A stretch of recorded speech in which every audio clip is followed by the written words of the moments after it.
She felt the first tug of real fear when she woke in the cramped hold of a wagon. Her cheek pressed against the rough slats of wood. At first, Arya tried to pretend it was a dream. She curled her fingers tight, reached for needle, remembered that needle was gone, and forced her eyes open. The stench of sour ale and stale sweat slammed into her senses. In the poor light, she could see only a few shifting shapes. Sacks of flour, bundled cloth, an overturned crate with holes in the side. But the movement and sway told her the wagon was in motion, rolling over uneven cobblestones. Her head throbbed. She remembered glimpses, a street in King's Landing, the press of sweaty bodies, the hush that fell suddenly among the crowd, then a rough hand grabbing her shoulder from behind. She remembered spinning, elbowing, half shouting for the helmeted guard to get off, but there had been too many of them, and she'd been alone. Desperation had made her swing her fists and her feet in all directions until a mailed arm crashed hard into her side, forcing all the air from her lungs. A scuffle in the street, a fleeting glance of a pair of gold and red guards holding a banner. Lannisters, she thought. That was the final memory before the darkness. Her skull ached fiercely now. She adjusted her position, biting her lip to keep from moaning. Through the narrow slits between the wagon boards, she caught glimpses of the day beyond. A sun-lanced sky, glimpses of passing shops, shadows of people stepping aside in haste, always a hush that settled in right after. The small folk parted for these guards easily enough. She forced herself to stay still. If they thought she was unconscious, it might help. She listened to the men outside, hearing the clang of armor. Occasionally, one would bark an order, make way, or stand aside, the typical Lannister swagger and pomp. Her mind began cycling. If they knew who she was, truly knew. Arya Stark, daughter of Ned Stark. Would she still be riding among sacks and crates? Or would she be in chains paraded through the city for all to see? Arya took a careful breath. They might only suspect, or they might have no idea at all. The wagon ground to a stop, jostling her forward. Voices called out.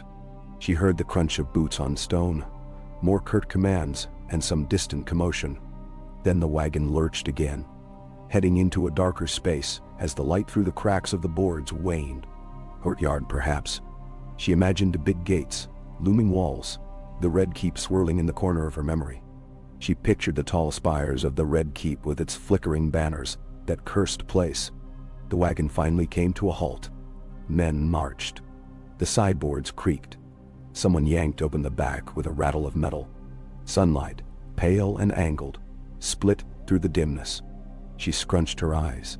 A guard's head thrust in, grumbling about the cargo. The wedge of light framed Arya's face, and she swallowed hard, trying to stay limp. A rough voice said, "Fetch her," and a hand grabbed her by the collar. She couldn't hold back a hiss of pain.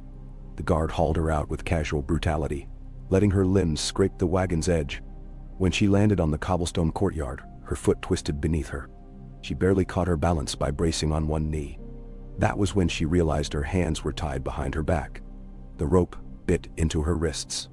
She lifted her head to see 3 men in Lannister livery. Gold lions on red fields, each wearing a half-helm that covered their brows, but left their expressions free to mock her. The tallest, a sour-faced man with a ragged scar along his jaw, kept a hand near his sword hilt, while the others looked on with guarded indifference. She recognized that stance of intimidation. Didn't matter, she'd seen bigger men fall. But it was the castle courtyard that truly unsettled her. It was far too large to be some minor holdfast. The long stable, the massive keep, the thick walls that surrounded them. Red Keep, she realized with icy dread. She was back in King's Landing's fortress, the seat of the Iron Throne. Before she could speak, they shoved her forward. She forced herself to walk, each step measured. She tried to see everything. The number of guards, the archways, how many ways out, anything. She noticed a line of pikes along the stone walkway, a gateway overshadowed by thick iron bars. She tried to count the crossbowmen posted above the courtyard.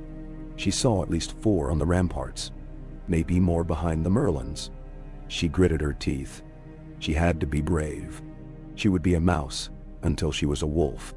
That had become her mantra since leaving Winterfell. Blend in, Keep your head low, watch for your chance. She had almost succeeded in slipping out of King's Landing again until a clang of doors tore her from her thoughts. Ahead, a pair of large wooden doors parted, revealing a corridor that seemed to stretch forever. Columns on each side, torches flickering. She could almost taste the dust in the air. Beneath her feet, the stone floors were polished. Guards lined the edges at intervals, their faces unreadable under their helms. She was herded forward. The corridor ended in another set of doors, these made of dark wood with black iron studs. The leading guard rapped on them once. She heard nothing from inside, but after a moment, the doors swung open. They led her into a chamber. It wasn't the throne room, she saw instantly.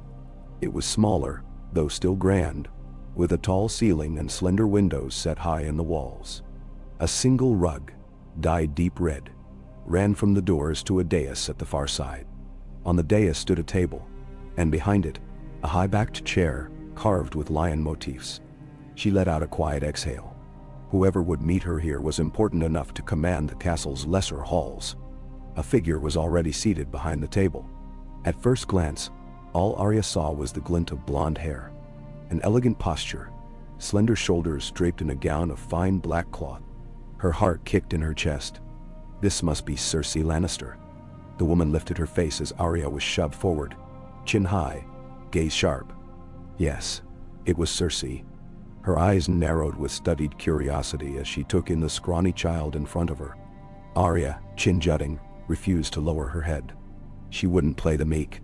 She might be captured, but she was still Arya Stark. By the old gods and the new. Cersei's voice was quiet at first, each word precise. So, this is the little stray. Bring her closer. Arya was marched to the base of the dais. The rope at her wrists stung. She glanced around, trying to see if there were other courtiers or lords about. But the chamber was mostly empty, aside from a handful of guards stationed along the walls. That left only Cersei behind the table, and a shadowy figure near her shoulder, a tall shape in dark armor. Could it be the king's guard or perhaps a special guard assigned to her? She had to tilt her head to see him better. He was gaunt, with sunken cheeks, and wore the white cloak, which meant he was indeed one of the king's guard. Sir Meryn Trant, perhaps. Arya felt her heart twist with anger. That man had been on her kill list for a reason. She clenched her teeth, vowing not to forget. Cersei's gaze roamed over Arya's face. For a moment, Arya's heartbeat thundered in her ears. Would the Queen Regent recognize her? She had grown. She had changed. Her hair was cut ragged short, dirty from weeks of travel. Her tunic was that of a gutter urchin, soiled and torn. Arya forced her face to remain blank. If Cersei recognized her as a Stark, that would be the end of it, or maybe the beginning of worse. But Cersei looked more puzzled than triumphant. "Well," the Queen said, settling back in her chair, "you gave my men quite the chase. Fists and curses in the street." She pressed her lips together in a line that might have been amusement. "Who are you, child?" Arya remained silent. She pressed her bound hands together, letting her nails bite her palms. She had learned the value of silence from Jaqen H'ghar, from the lessons in Harrenhal and beyond. Give no name. But Cersei's smile tightened, and a flicker of something predatory crossed her face. "I'm told the gold cloaks found you skulking near a pot shop in Flea Bottom. Why there, I wonder?" Arya said nothing. A deep part of her raged that she was forced to stand so powerless in front of this woman, the one responsible for so much of her family's torment. But raging wouldn't help her. She'd only answer if it served her. Cersei shifted her gaze to the guards. "Unbind her." She sounded indifferent, as if it scarcely mattered. "She's not going to harm me, are you, little mouse? I have no fear of children." Arya felt the coarse rope loosen and fall away. At once, she flexed her wrists to bring blood back to her hands. She thought of lunging, of seizing the nearest blade. But there were too many guards, and she wouldn't even make it past them. "Calm yourself," she thought. "Be the wolf, but wait." Cersei stared a moment longer. "I can guess you're not some nameless street rat, though your clothes would suggest it. That daggered look in your eyes. I've seen that before." She pursed her lips. "I once saw it in a girl from the north, One with hair like yours, though less unkempt. Arya Stark. Arya's stomach twisted. She willed her face not to change. A pause. Then a slow, dangerous smile from Cersei. But that girl is dead, or so we were told. If you're a Stark little girl, you had best speak now. There are powerful men who'd be very interested to know you're alive. Of course they might pay for such news. Or they might arrange a cell for you to rot in. Perhaps I'll decide. Bah. Arya spat onto the floor, defiance burning in her veins. She ignored the guard's sharp intake of breath. Cersei watched that small gesture of contempt with something that might have been amusement. She lifted a hand as if to call off the guards. If she is Arya Stark, she's hardly the Princess of Winterfell any longer. Let's call her something else until she decides to talk. I think I'll call her the Wolf Pup. Guards, see that she's washed, and place her in comfortable quarters. Comfort as can be found in the Red Keep's lower cells at least. We wouldn't want the little wolf to slip away again. Arya's pulse thundered. Comfortable quarters in the cells was a contradiction. She knew it, but she also knew Cersei must have a plan. Keeping her alive, using her as a pawn. This was the Lannister way. They'd never waste a potential advantage. And a living Stark was a very large advantage indeed. As the guards pulled her away, Arya kept her gaze on the Queen, who remained seated, lips curved in a faint smile that didn't reach her green eyes. The words, "I'll kill you," formed on Arya's tongue, but she swallowed them. A day would come for that. If the gods were good, she would not die in this cell. One day, she would cross another name off her list. They led her through the corridors, twisting and turning, down a spiral flight of steps, past torches that cast dancing shadows on the walls. The air turned heavier, damp. Soon they halted at a stout iron door. One guard produced a ring of keys, slid one into the lock, and the door swung inward with a grating squeal. Inside was a cramped chamber, not quite a dungeon cell, but not a comfortable lodging either. There was a narrow bed against one wall, a rough wooden table with a single chair, and a single shuttered window set high, too small to climb through. A torch holder stuck from the wall, unlit. It smelled faintly of mold, and something else. Maybe old straw. One of the guards said, "I'll fetch water. Her Grace wants you clean." His tone was laced with derision, but he stepped out anyway. The second guard waited outside, eyeing Arya warily as if she might sprout claws at any moment. When she was alone, Arya pressed her palms to her face and closed her eyes. Her breath came in trembling bursts. She tried to calm herself. She pictured Winterfell, the towering walls, the godswood. She thought of Jon, Sansa, Robb, even Bran and Rickon. They were all scattered, or dead, or missing. Yet she was alive. She had survived so many tight corners. She would survive this one too. She had to. The guard returned carrying a dented bucket of water and a cloth that might once have been white. He plunked them on the floor, then smirked. "Wash up, pup." He left. The door slammed behind him, and Arya heard the scrape of a bolt. She stared at the bucket. The water was not entirely clean, but it was better than nothing. She dipped the cloth, watching the surface ripple with a faint sheen of dirt. She tried to rinse the grime from her face, the caked sweat from her neck, the tangles in her short hair. It took time, but eventually, she felt a bit more herself, though she was still exhausted. She sank onto the bed, which smelled of musty straw. She tried not to breathe too deeply. When the door reopened again, hours must have passed. Or maybe it was just many long minutes that stretched like hours. She had dozed, half sitting, half leaning against the damp wall. The corridor torchlight spilled in, revealing a short, wiry man with thinning gray hair. He wasn't dressed as a guard or a knight. He wore a tattered cloak over plain brown robes. A steward, perhaps. He carried a tray with a bowl of stew, or something stew-like, and a chunk of bread. He placed it on the table. "Food," he said, his voice low. He glanced at her. Then at the door, as if worried about eavesdroppers. "Her Grace said to feed you. She wants you strong." He paused, then added, "Eat. You'll need your strength." Arya didn't move at first. She stared at the stew, suspicious. The man didn't speak again, only looked at her with something like pity or concern. At length, she approached the table. Her stomach ached with hunger.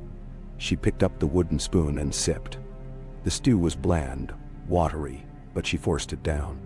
The bread was stale, but she ate it anyway. The steward cleared his throat. "They'll likely take you to her again, you know. Best keep your wits about you." Arya's gaze flickered to him. "Why do you care?" Her tone was sharpened by her wariness. She'd learned not to trust easily. He lowered his head, shrugging. "I was in the kitchens during the war. I served King Robert once upon a time. I remember your father. He was honorable." His voice caught. "No one deserves to be a pawn in this nest of vipers, especially not a child." Arya's grip on the spoon tightened. She said nothing, only nodded once. The steward pressed his lips together in a tight line, turned, and left without another word. She finished her meal, thinking that maybe there were some decent folk left in King's Landing, folks who remembered Eddard Stark with respect. But would that help her now? She doubted it. The Lannisters held all the power. She was locked away, effectively helpless. She had to find a way out or wait for the right opportunity. Anger pulsed in her veins. She had come too far to die here, a captive for Cersei's amusements. Exhausted and coiled with tension, she lay on the bed, back to the wall. Her ears perked for any sound in the corridor, but eventually sleep drew her in, uneasy and fretful. She dreamed of wolves and ravens, of ice spreading over the land. She saw her father, only the image shifted and twisted, became blackness. She heard the scrape of metal on stone. Then, she jolted awake, heart pounding. The cell was still dim. A single torch flickered outside, sending a faint glow through the door's small window. She didn't know how many hours had passed. Her mouth tasted stale. She stood and stretched, feeling every ache from the day's events. She tried the door, pressing an ear to it. The corridor beyond was quiet.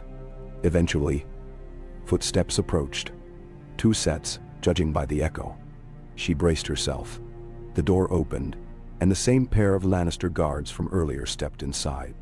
They exchanged glances, then beckoned with a jerk of the chin. "She wants you," said the one with the scar on his jaw. Arya's stomach curled. "The Queen again." She lifted her chin. "Fine," she said in a flat tone. Inside, she was coiling her strength, readying for whatever came next. She followed them, forced to walk in front so they could watch her. They guided her deeper into the Red Keep, up stone steps that gave way to wide hallways. She noted each turn, committing them to memory. She saw the windows again, realized the sun was near setting, painting the sky outside with orange and pink. The keep's corridors glowed with torchlight. Soon, they reached a set of doors carved with lions in proud poses. One guard pulled it open, and Arya was thrust into another chamber. A hush greeted her. This room was smaller than the first, but more lavish. The walls were lined with golden sconces, and a table in the center held wine jugs and goblets. Arya recognized the smell of perfume and scented candles. Tapestries depicting lion hunts hung from the walls. And near the far side, seated on a cushioned chair, was indeed Cersei. Standing next to her, arms folded, was another Lannister. A man with a cunning face, a trimmed beard, and calculating green eyes. Tyrion Lannister. Arya had never been close to him at Winterfell, but she recognized the imp. He was the only Lannister she might have credited with any sense of decency, though she did not trust him. She suspected that if he was involved, it meant something subtle was unfolding. Cersei offered a polite, almost languid smile. "Welcome back, wolf pup. Do you like your new lodging?" Arya's lips formed a thin line. She remained silent, glaring. Tyrion watched her quietly, tapping a finger on his arm. He gave a small sigh and spoke gently. "The Queen is trying to be hospitable." Arya snorted. "Hospitable? You keep me locked like an animal." Cersei quirked a brow. "We can remedy that, or not. It's your choice." She leaned forward, resting her elbows on her knees, hands clasped under her chin. "But first, you can drop the charade. We know you are Arya Stark. Do not insult me by denying it. The question is, can you be useful?" Arya felt a flash of panic that they knew for certain. That panic hardened into anger. "I'm no one," she said, echoing an old refrain from Bravos. "I'm no one." Tyrion's gaze sharpened. "No one is a tricky name.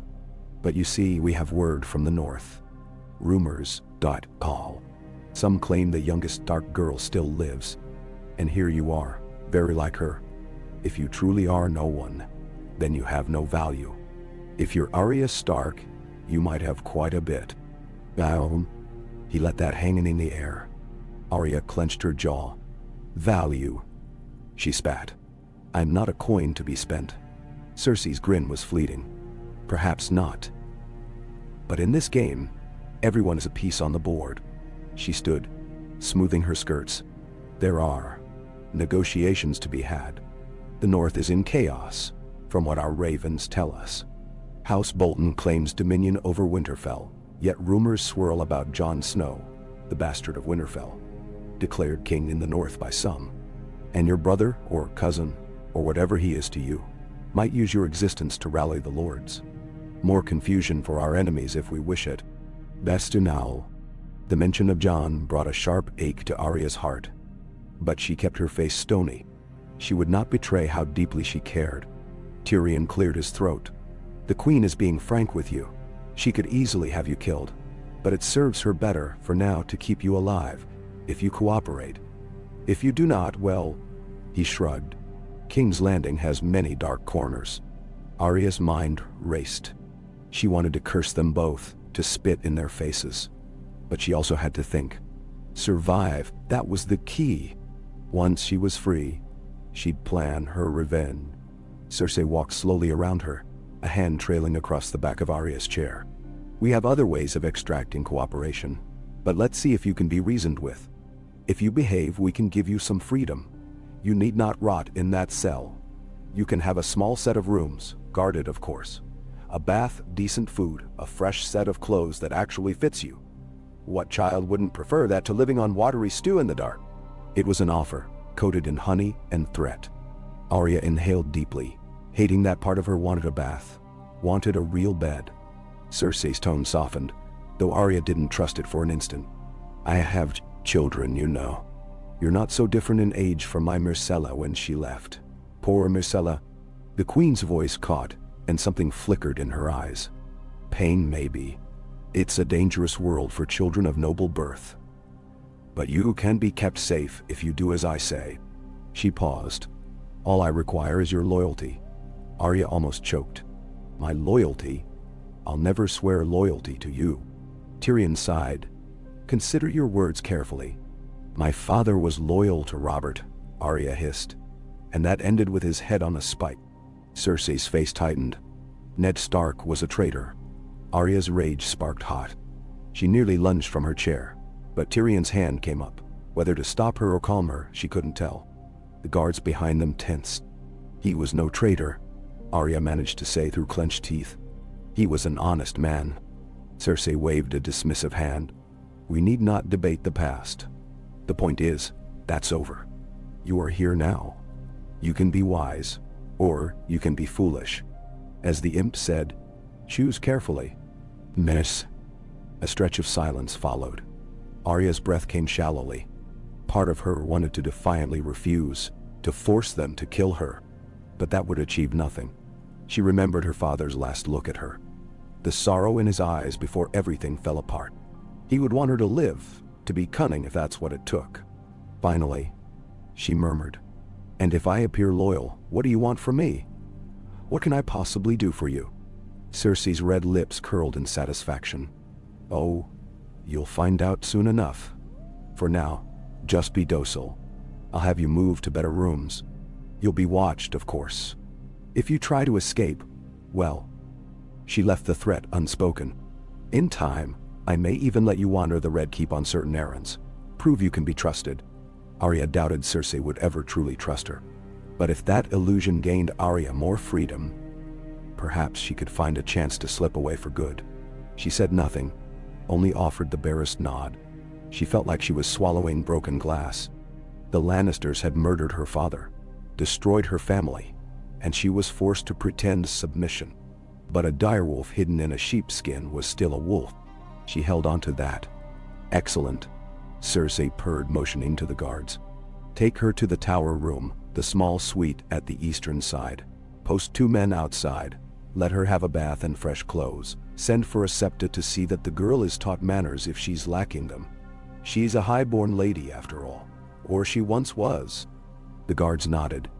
As they led Arya out, Tyrion's voice followed them. Be kind to her, sir. The child's had a rough time. We want her pliable, not bruised. Arya didn't look back. She kept her shoulders stiff, her chin lifted.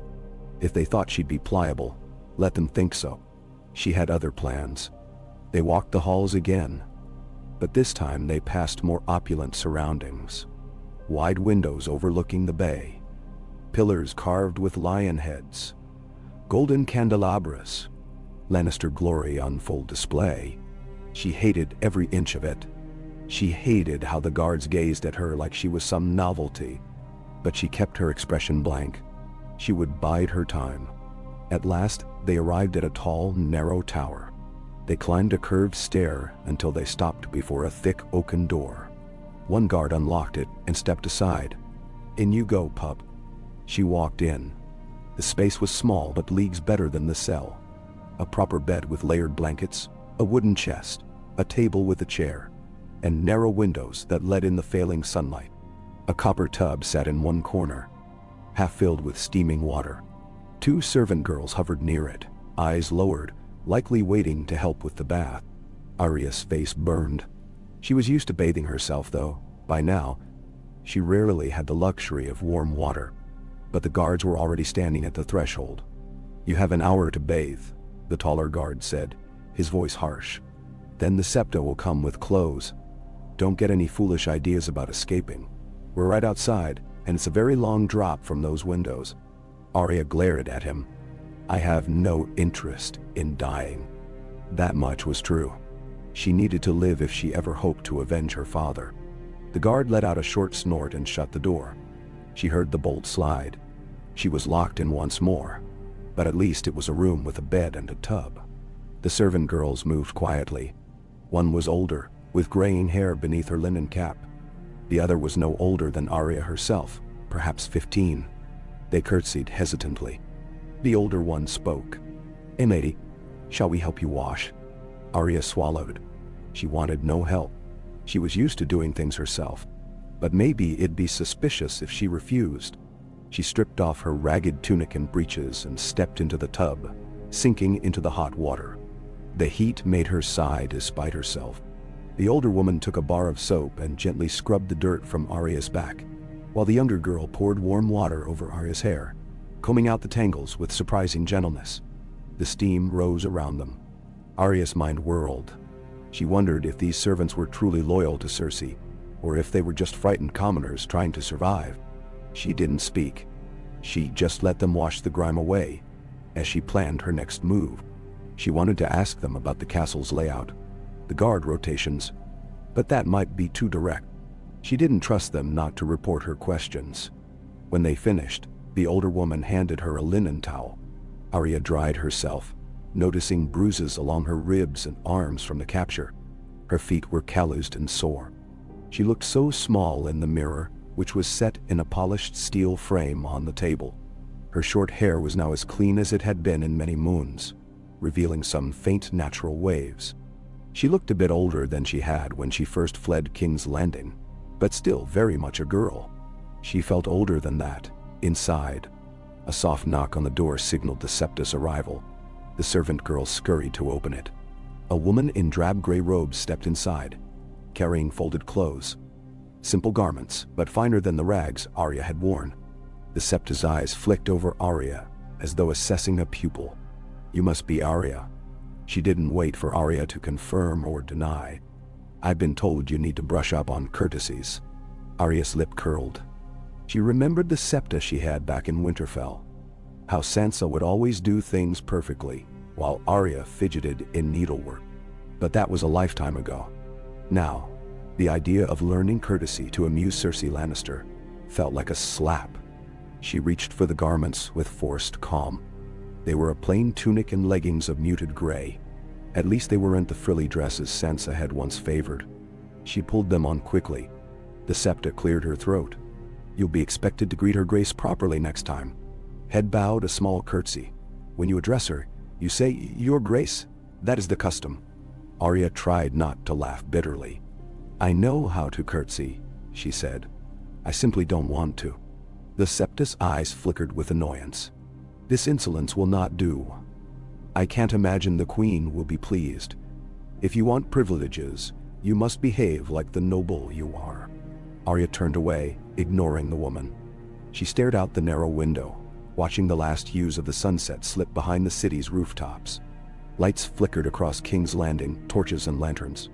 The city was teeming with life and movement, so close yet so unreachable. She wondered if Gendry was somewhere out there, or the Hound, or anyone who might come for her. Probably not. She was on her own. The septa sighed, set her hands on her hips. "I see you'll be a difficult pupil. We'll start with your posture." Arya closed her eyes briefly, swallowing the urge to snap back. Let them play their game. She would do whatever was needed to stay alive and keep them off their guard. But she would not break, no matter how many pointless lessons they tried to force upon her. So, she stood there while the septa droned on, instructing her to keep her shoulders back, her chin level, to fold her hands demurely. Arya did it half-heartedly, which earned repeated reprimands. She thought back to the lessons with Syrio Forel, the first sword of Braavos, how he taught her to stand, to move lightly on her feet. That posture, that flow, was the only one that truly mattered to her. If she could find a sword, everything would be different.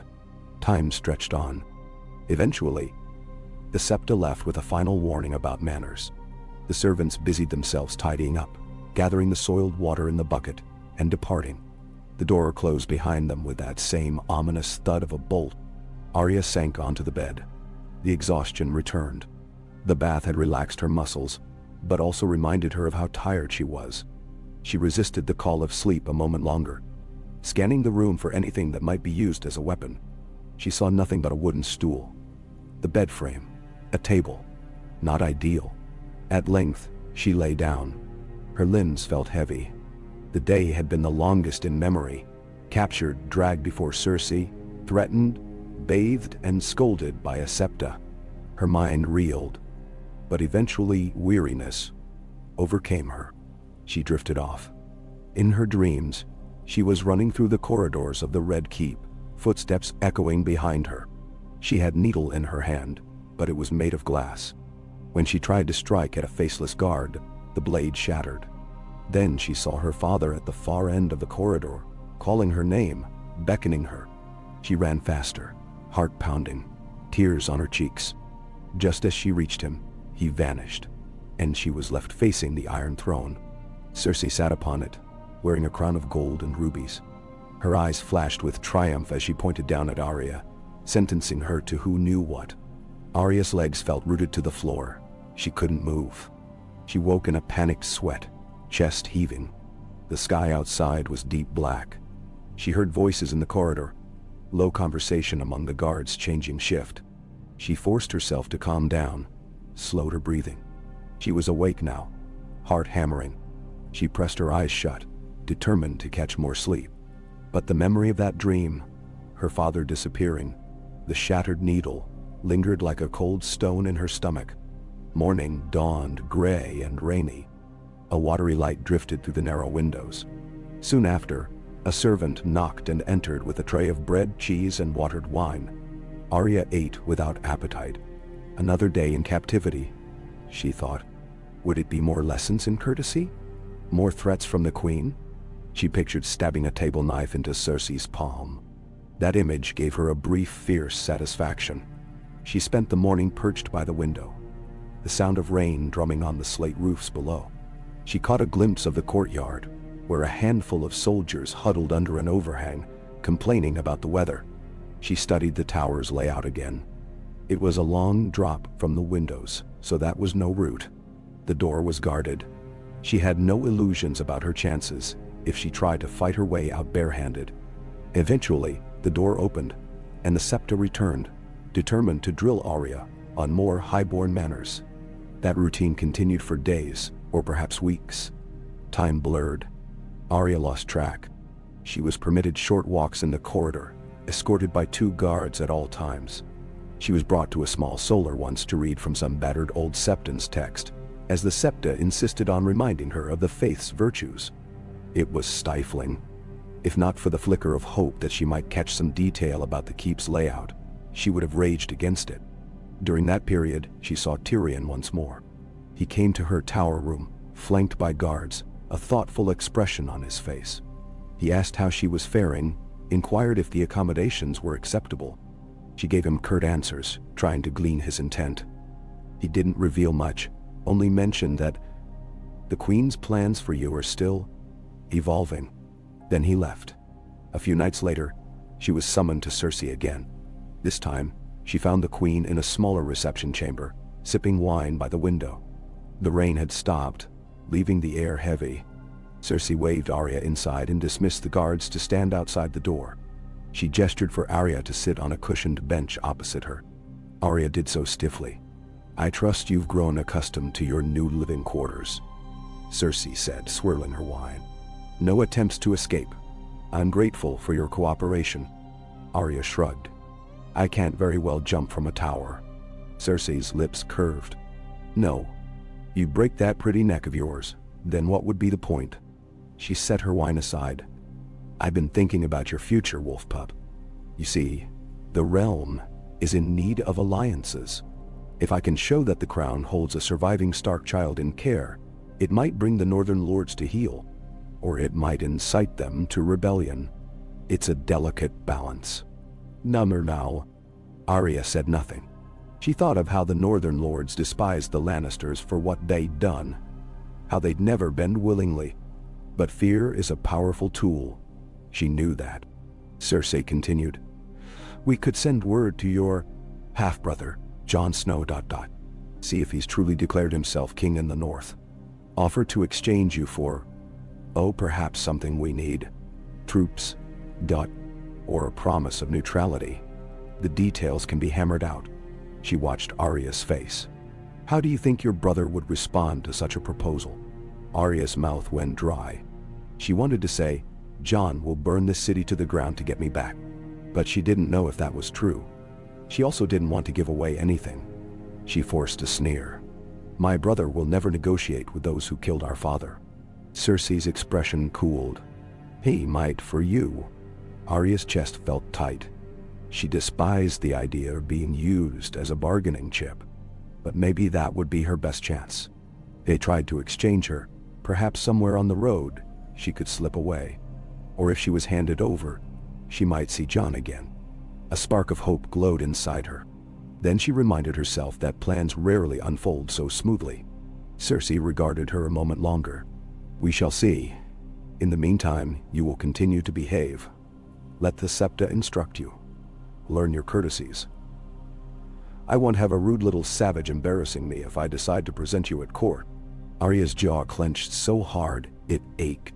She forced herself to nod once, not trusting herself to speak. "Very good," Cersei purred. She took another sip of wine. "Now, go.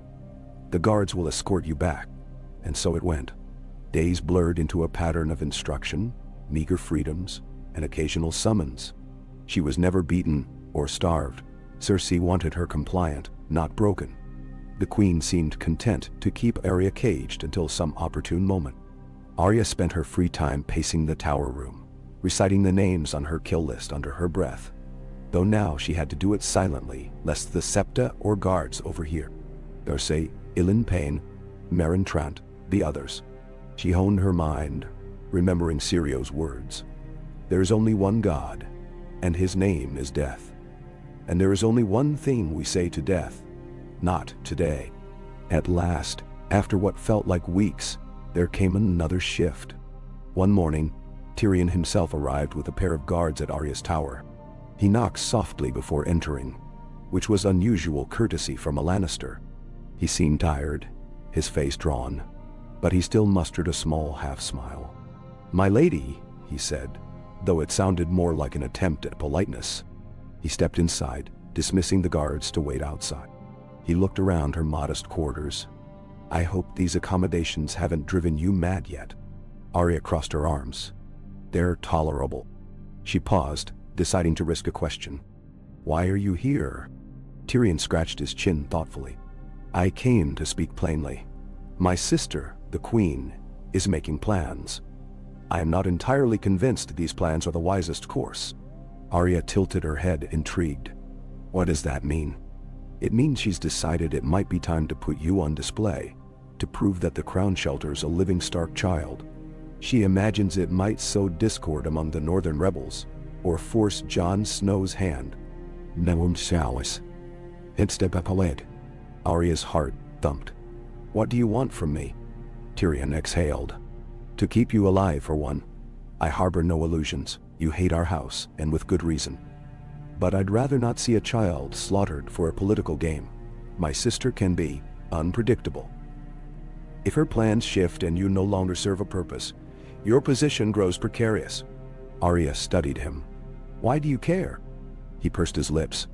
"I have a certain sympathy for the Stark family, strange as that might sound. In Winterfell, you all treated me with more courtesy than I ever got in many southern courts. I haven't forgotten. Also, I dislike cruelty for its own sake." A moment of silence passed. Arya felt a flicker of something almost like trust, but she quickly snuffed it out. She'd learned caution. Still, maybe Tyrion could be an ally of convenience. She shifted on her feet. "So what do you suggest?" Tyrion gave a slight shrug. "Continue to play along. Let her think you're becoming resigned to your captivity. She'll relax her guard. Then perhaps an opportunity will arise. When it does, I might be able to help." He looked at her pointedly. "If the political winds blow in a certain direction, we might both benefit from your discreet escape. But it has to be at the right time." Arya's heart fluttered. Hope. The word hovered in her mind. She stared at the dwarf with suspicion. "You expect me to trust you?" His half-smile turned wry. "Not at all. But consider this. If you escape in a foolhardy attempt, you'll be recaptured or killed. That helps no one. If we orchestrate something more cunning, you might see your brother again. Or at least be free of my sister's claws." He glanced at the door. "The conversation you and I have now, it never took place. Understood?" Arya gave the barest nod. She felt a flicker of admiration for his cleverness, but also wariness. The imp always had multiple agendas. Perhaps he wanted to undermine Cersei, or gain leverage with the North. She didn't care, so long as it meant a chance for freedom. He sighed. "Very well. She'll likely summon you soon. Do as she says. Let her show you off if she wishes. Just don't do anything rash. Revenge is best served cold, as they say." "Betty." His words struck her. Revenge. Her father's face flashed through her thoughts. The list in her head echoed. She forced herself to exhale slowly. "Fine," she said. "I'll wait." Tyrion gave a curt nod, then turned to go. He paused at the threshold and looked back, something in his eyes reminiscent of regret. "Sometimes, child, we play the roles we must to survive the madness of others. Remember that." Then he was gone, leaving Arya with a swirl of emotions. She sank onto the edge of the bed, staring at the closed door.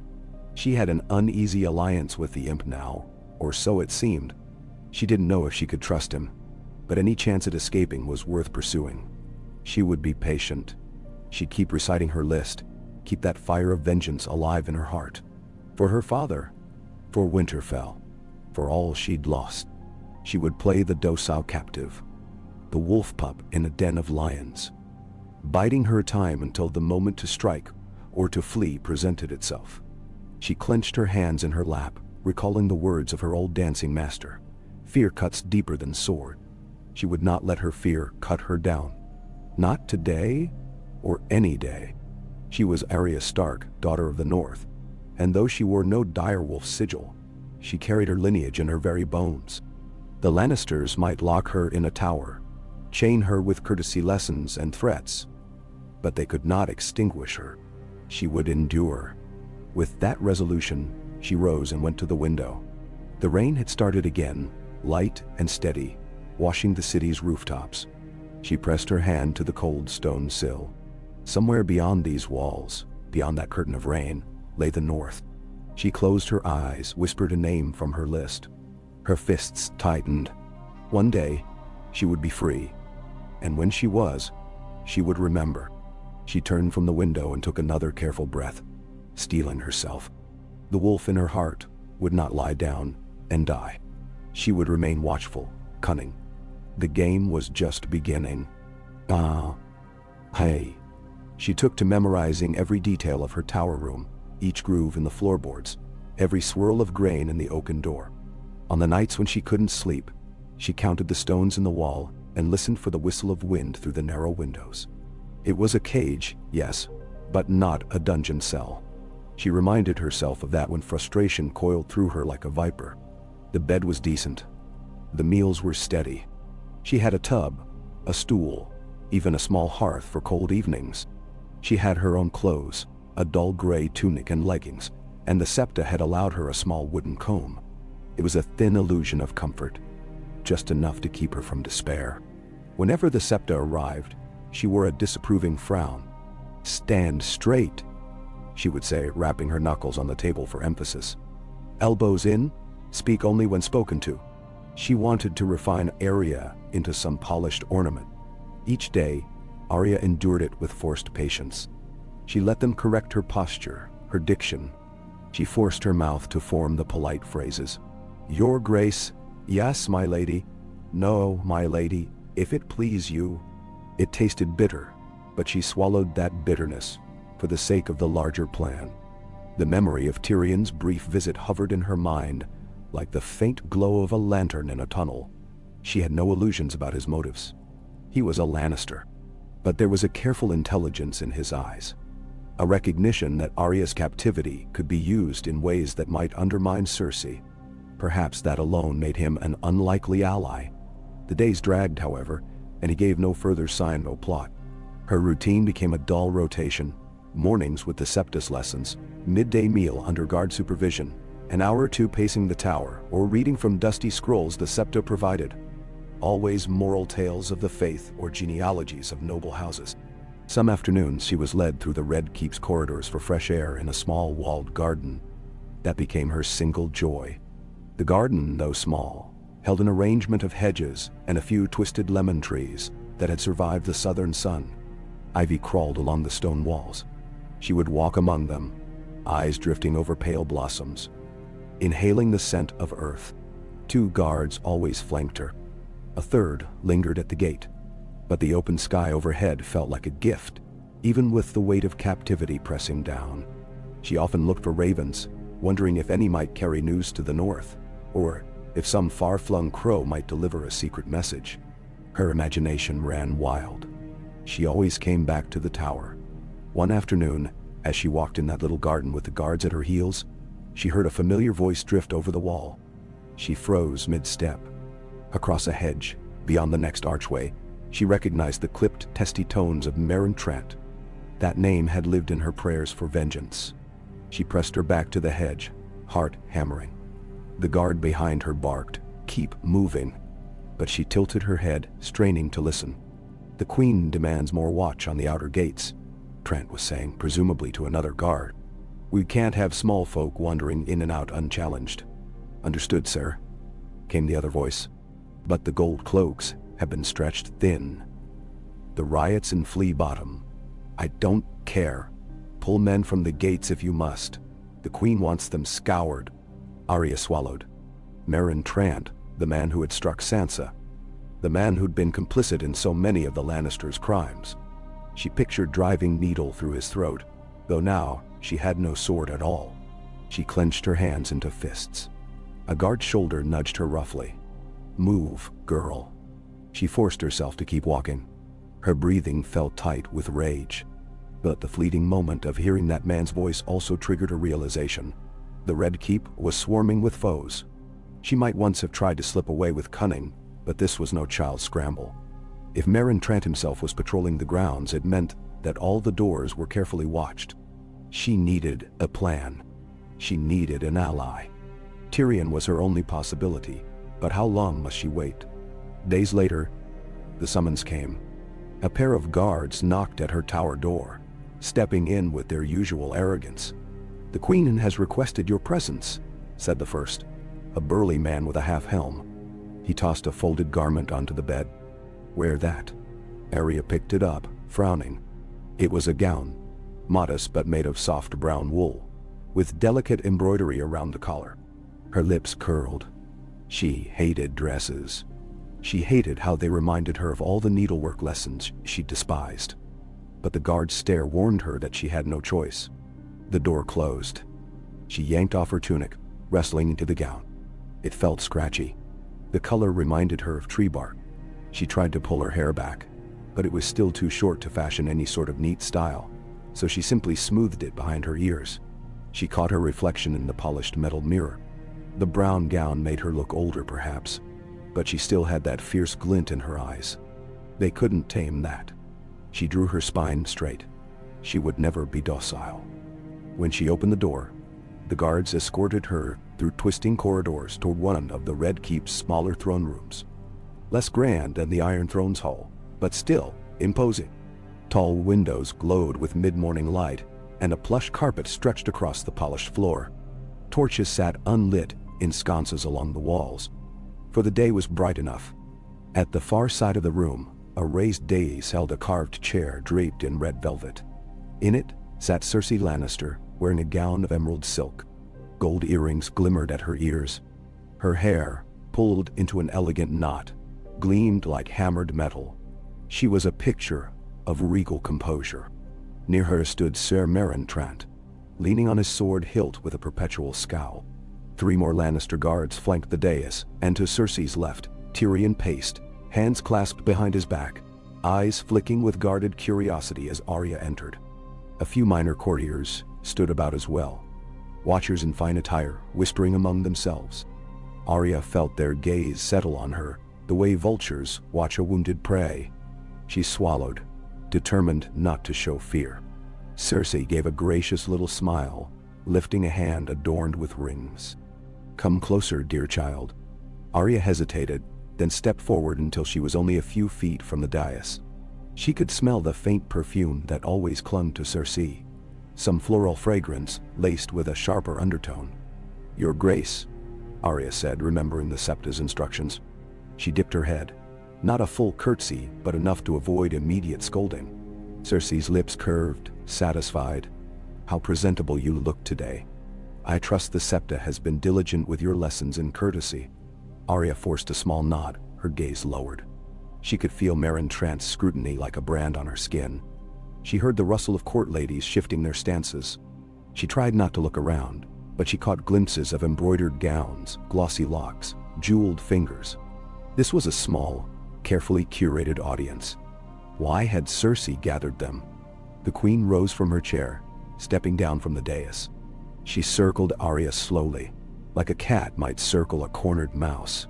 "You have a stubborn streak, so I've been told, but at least you've learned to greet your betters." She paused, letting her gaze rake over Arya's plain gown. "Today, I want you to observe. You'll stand quietly while I receive a few visitors.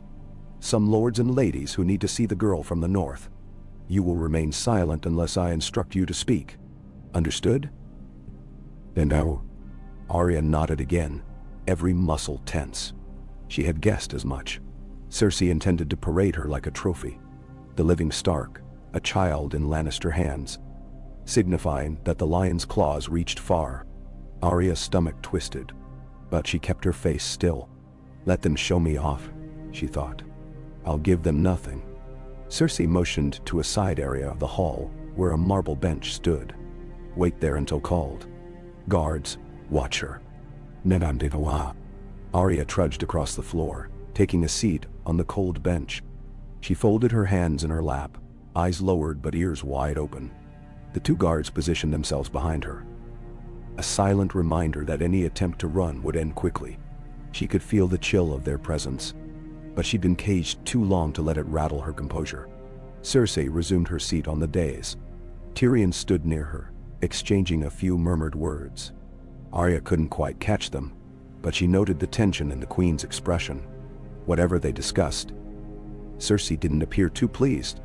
Before long, a herald at the door announced the arrival of lords from the Reach, some lesser bannermen loyal to House Tyrell, perhaps. Arya watched them approach the dais with exaggerated bows offering formal greetings.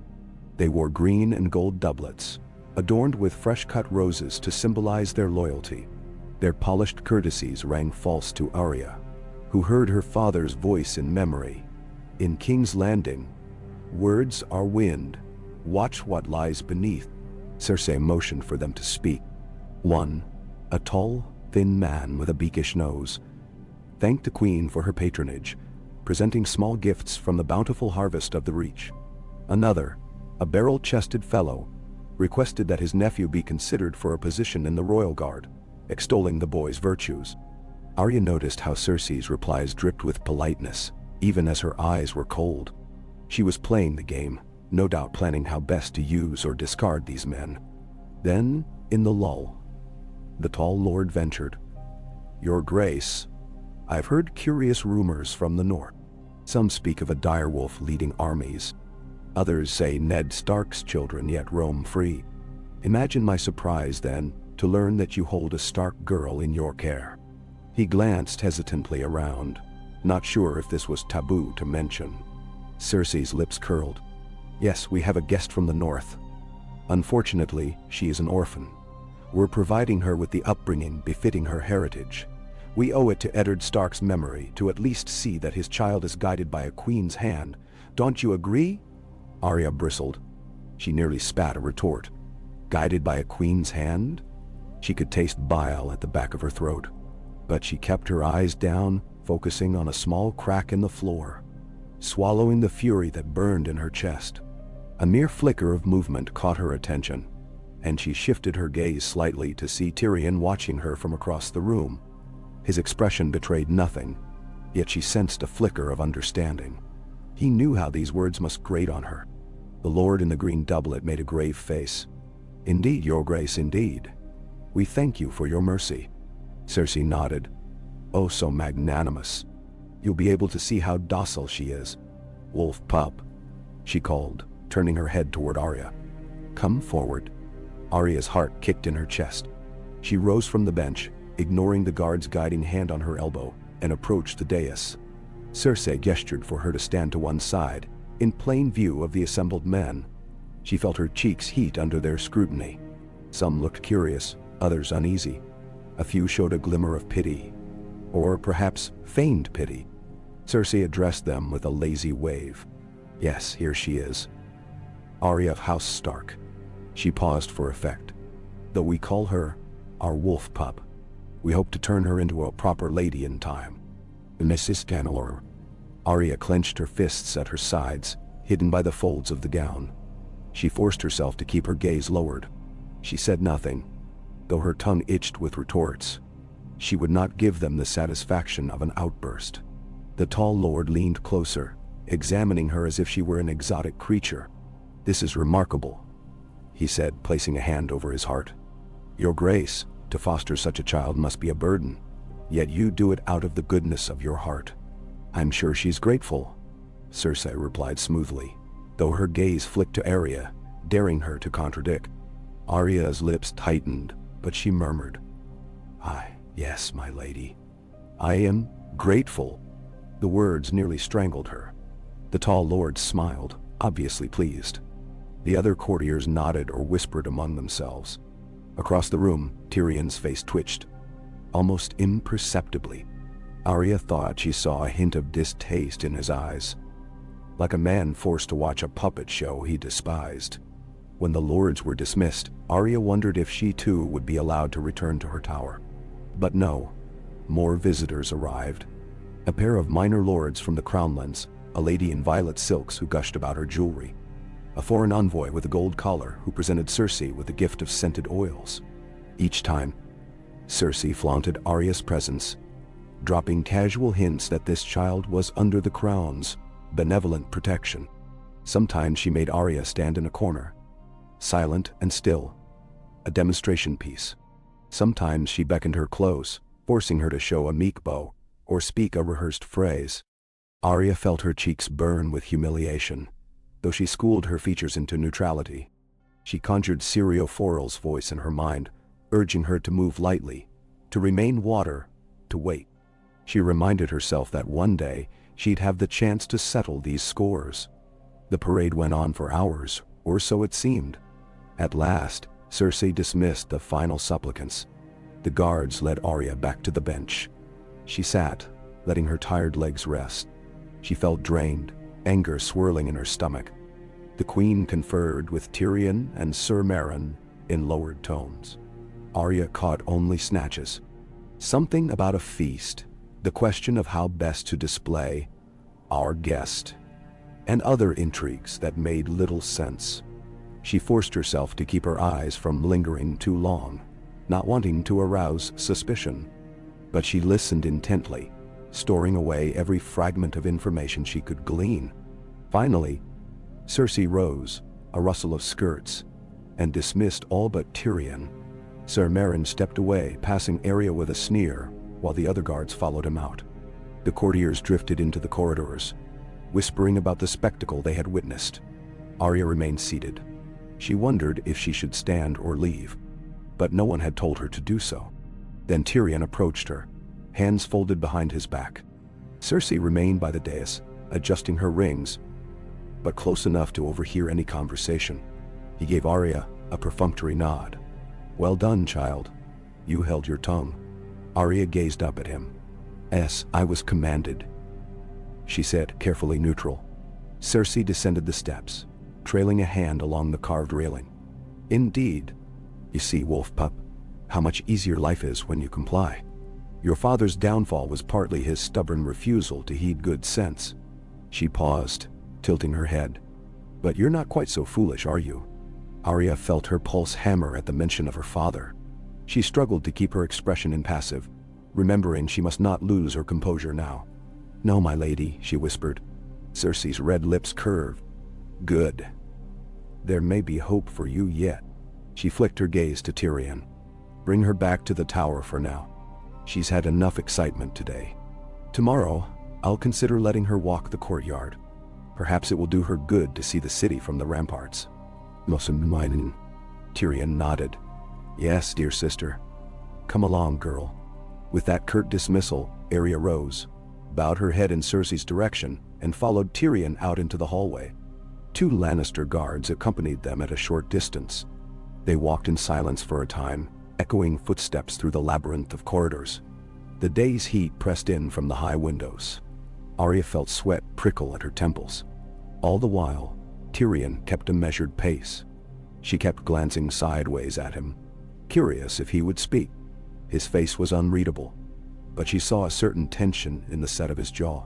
When they turned a corner, entering a quieter passage with few onlookers, Tyrion spoke under his breath, so low that the guards probably couldn't hear.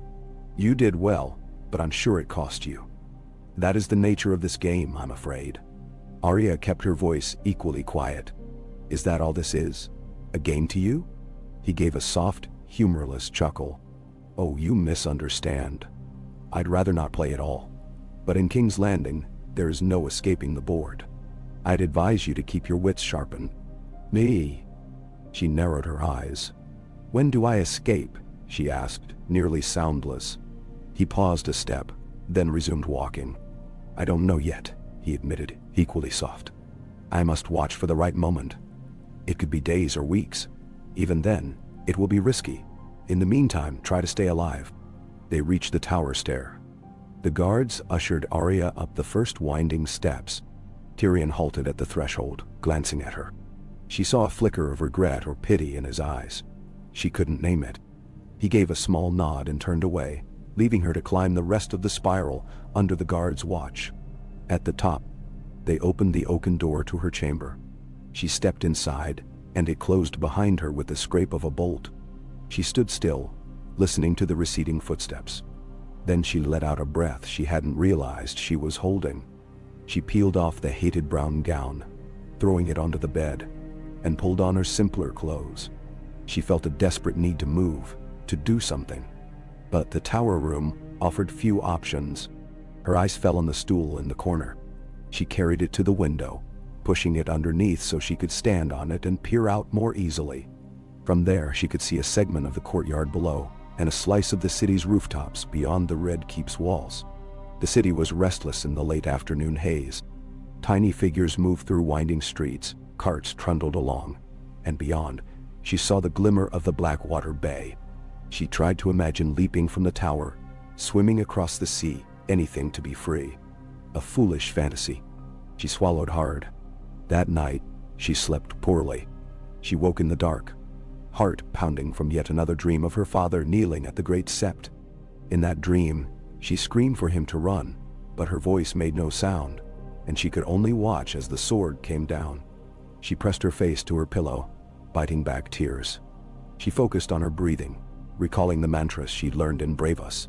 She was no faceless man, not truly, but the discipline still helped. She remembered the taste of salt water from the canals, the echo of the kindly man's voice telling her that a girl must become no one. Now that seemed so far away. The next day, the septa didn't come, nor the day after. Arya found herself left alone with her thoughts. Except for servants who brought meals and changed her bed linens. She wondered if Cersei had decided she was trained enough, or if the queen was simply too busy with other matters. Perhaps war was brewing again. She caught snippets of gossip from the servants, about tensions in the north, about wild stories of dead men walking. The older servant woman, with the thinning gray hair, once let slip. They say the bastard Snow is rallying houses. Something about an army of the dead, or so the rumors go. She hurriedly fell silent when the guard glared. But that mention lit a spark in Arya's mind. Jon truly was in the north gathering men. How she longed to be beside him, though she didn't understand half of what threatened them. On the third day of uneasy stillness, the door opened unexpectedly. She was resting by the window, reading a dull treatise on the seven-pointed star only to pass the time. She glanced up to see a guard stepping in, but not the usual ones. This man wore darker armor, with no lion's sigil. His face was half hidden under a conical helm. He jerked his chin. "Come?" Arya's instincts flared. "Why? Where are we going?" He didn't answer. He simply gestured for her to follow. She rose, heart beating fast, and left the tower room. Outside, another guard waited, similarly armored in a plainer style, no house sigil. She'd never seen these men before. They nudged her forward with no ceremony. She took the steps downward, disoriented, mind racing. If they were taking her somewhere secret, it might mean trouble. She could sense the tension in their posture. They wound through unfamiliar corridors, their footsteps echoing. When Arya tried to ask questions, the guards gave no response. She resisted the urge to demand answers, thinking it pointless. Instead, she tried to remember each turn. At last, they passed under a low archway with carved stone lions, an older part of the castle, perhaps from the Targaryen era. Then they emerged into a windowless passage lined with flickering torches. The walls gleamed damply, and the air smelled stale. A door loomed at the end, made of dark, ancient wood. One guard lifted a key and unlocked it with a click. They ushered Arya inside. She expected another chamber, but it was more like a hidden alcove, a dead end with a table. Behind it stood someone in a hooded robe. Her pulse quickened, and she took a step back, but the guard's meaty hand pushed her forward. The hooded figure raised his head. Beneath the hood was a gaunt face, black hair shot with gray at the temples. His eyes were sharp and oddly calm. She recognized him, Qyburn, the queen's eerie confidant. She had glimpsed him once or twice in passing, always with that quiet, unsettling air. He spoke softly. "Ah, the wolf pup. Good." Close the door. Then was Simtao. The guards obeyed, leaving Arya trapped in the flickering torchlight with Qyburn. He studied her intently, as if she were a specimen to be dissected. She felt her skin crawl. "I've heard many rumors about you," Qyburn said, stepping around the table. "They say you survived quite extraordinary dangers before arriving in King's Landing." I want to know more. Arya tried to keep her voice steady. I have nothing to say to you. He smiled thinly. Then you'll simply listen. Her Grace has asked for my counsel regarding your situation. You see, the Queen wants absolute assurance of your obedience. She was satisfied with your performance in the throne room, yet she wonders if your fierce spirit might turn rebellious again. Denor Sain. Arya swallowed. So what? Are you going to threaten me? His eyes flickered with an unsettling gleam. Threats can be crude. But yes, in simpler terms, that's precisely what I'm here to do. Not personally, mind you. But I have certain methods at my disposal. If the Queen decides you need a firmer hand, she may instruct me to use them. She felt a cold sweat break across her back. I won't betray her. I've done what she wants. He lifted a hand in a gesture of placation. No one is accusing you yet. Consider this meeting a reminder of where power lies. I suggest you keep your eyes lowered, your mouth polite, and remain ever so pliable. If you attempt escape or show defiance, your life may become extremely uncomfortable. Arya's heart pounded. She thought of men who had endured Qyburn's experiments, the stories of the monstrous Swordgregor's reanimation. She forced herself to project calm. I understand. Do you? Qyburn leaned in closer, voice lowering. I've heard that you want vengeance. You keep a list of names. That kind of hatred can make people foolish. Her breath caught. She had spoken that list only under her breath, at night. How did he know? She realized he must have had spies, or perhaps the servants overheard. Fear sparkled along her spine. That's just nonsense. He pursed his lips in a mock thoughtful manner. Perhaps. But let me assure you, you will never kill the Queen, or the Kingsguard, or any name on that little list. If you try, you will fail. If you so much as attempt to harm the Queen, I will make you regret it until your dying day. His smile returned, thin as a blade. And that day could be quite far off if I choose. Arya's blood ran cold. But deep inside, beneath the terror, her anger flared bright. She refused to let this man intimidate her into hopelessness. Instead, she steadied herself. She would not let him see her quake. She schooled her features into a dull mask, letting her lips press into a thin line. I hear you, she said. I won't do anything stupid. He nodded, satisfied. Good. I trust you'll keep that resolve. I think your presence here serves a greater purpose than simply punishing you. It might yet bring stability to the realm, if used properly. But that depends on how you behave. Remember that. Mimtawan. He tapped the table, and the guards moved forward. Arya realized the conversation was over. One guard took her arm, guiding her firmly to the door. She resisted the impulse to jerk away. The fear still coiled in her gut. Qyburn's words echoed in her mind. They knew of her list. Could that be? Or was he bluffing? Either possibility was chilling. They led her back through the torchlit passage. Her heart thudded so loudly in her ears, she could hardly hear the guard's footsteps. She managed to maintain a steady gait, though her knees felt unsteady. At last, they emerged into a more familiar corridor. The castle's hush weighed on her. She almost felt relief when they reached the stair to her tower. The door opening to her meager chambers once again. A cage, but at least one she knew. Inside, she collapsed onto the bed, breathing heavily. She had not realized how tense she was. She pressed the heels of her hands to her eyes, wrestling with a swirl of emotions. Qyburn's threat was the worst she'd felt since her capture, not because it was unexpected, but because it was so calm, so methodical. He had the Queen's full backing, along with vile knowledge of how to torment a person's mind and body. She shuddered, imagining the labyrinth of locked rooms beneath the Red Keep, the instruments he might use. She clenched her fists, blinking away tears of rage and fear. She had survived horrors before. Harrenhal, the journey across war-torn lands near starvation. She would survive this too. But she needed an escape more desperately than ever. Her illusions of biding time had dimmed under Qyburn's quiet malice. She tried to recall Tyrion's words. Be patient, wait for the right moment. Would that moment ever truly come? What if it never did, and she ended up in Keyburn's hands after all? The thought was unbearable. She forced herself to breathe slowly, focusing on the single candle flame flickering on the table. A day passed, then another. She tried to glean information from the servants or the guards, but found them tight-lipped or dismissive. The older steward who'd shown her a trace of kindness was nowhere to be found. The young servant girl who had once combed Arya's hair kept her head bowed, refusing to meet Arya's gaze. Perhaps word of Keyburn's interest in Arya had spread, instilling fear in the staff.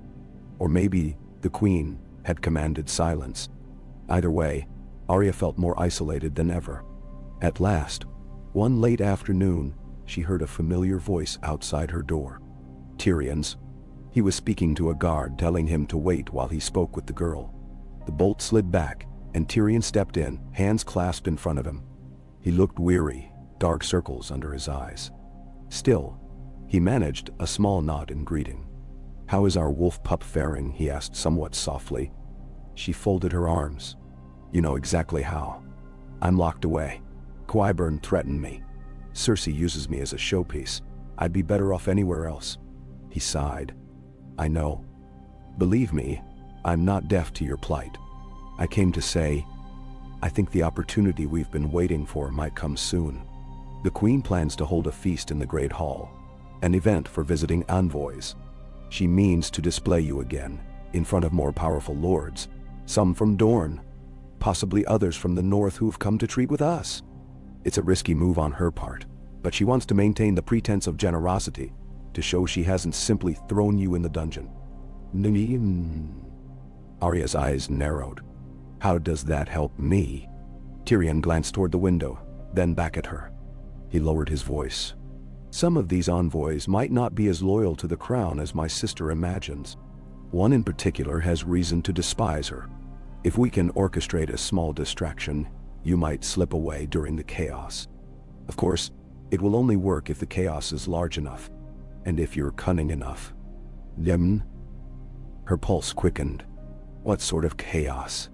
His lips twisted in a wry smile. "I'm not privy to all the details, but rumor has it that there are tensions with the Dornish delegates. They harbor deep grudges about certain past events. Myrcella's death, among others. Sparks may fly. If that happens, I can nudge them into an argument, perhaps. If fists or steel come out, people's attention will be elsewhere." Arya bit her lip. "Fighting at a royal feast? That could get me killed in the crossfire." "It could," Tyrion admitted. "But so could staying here. Qyburn is not a man you want taking a special interest in you. My sister's mood shifts like the tide. If she wakes one day and decides you're a liability, you'll have no warning. This might be your best chance." He eyed her intently. "Are you prepared to seize it if it arrives?" Her answer came without hesitation. "Yes." He gave a single nod. "Good. Then watch for my signal. It will be subtle. I can't openly betray my sister.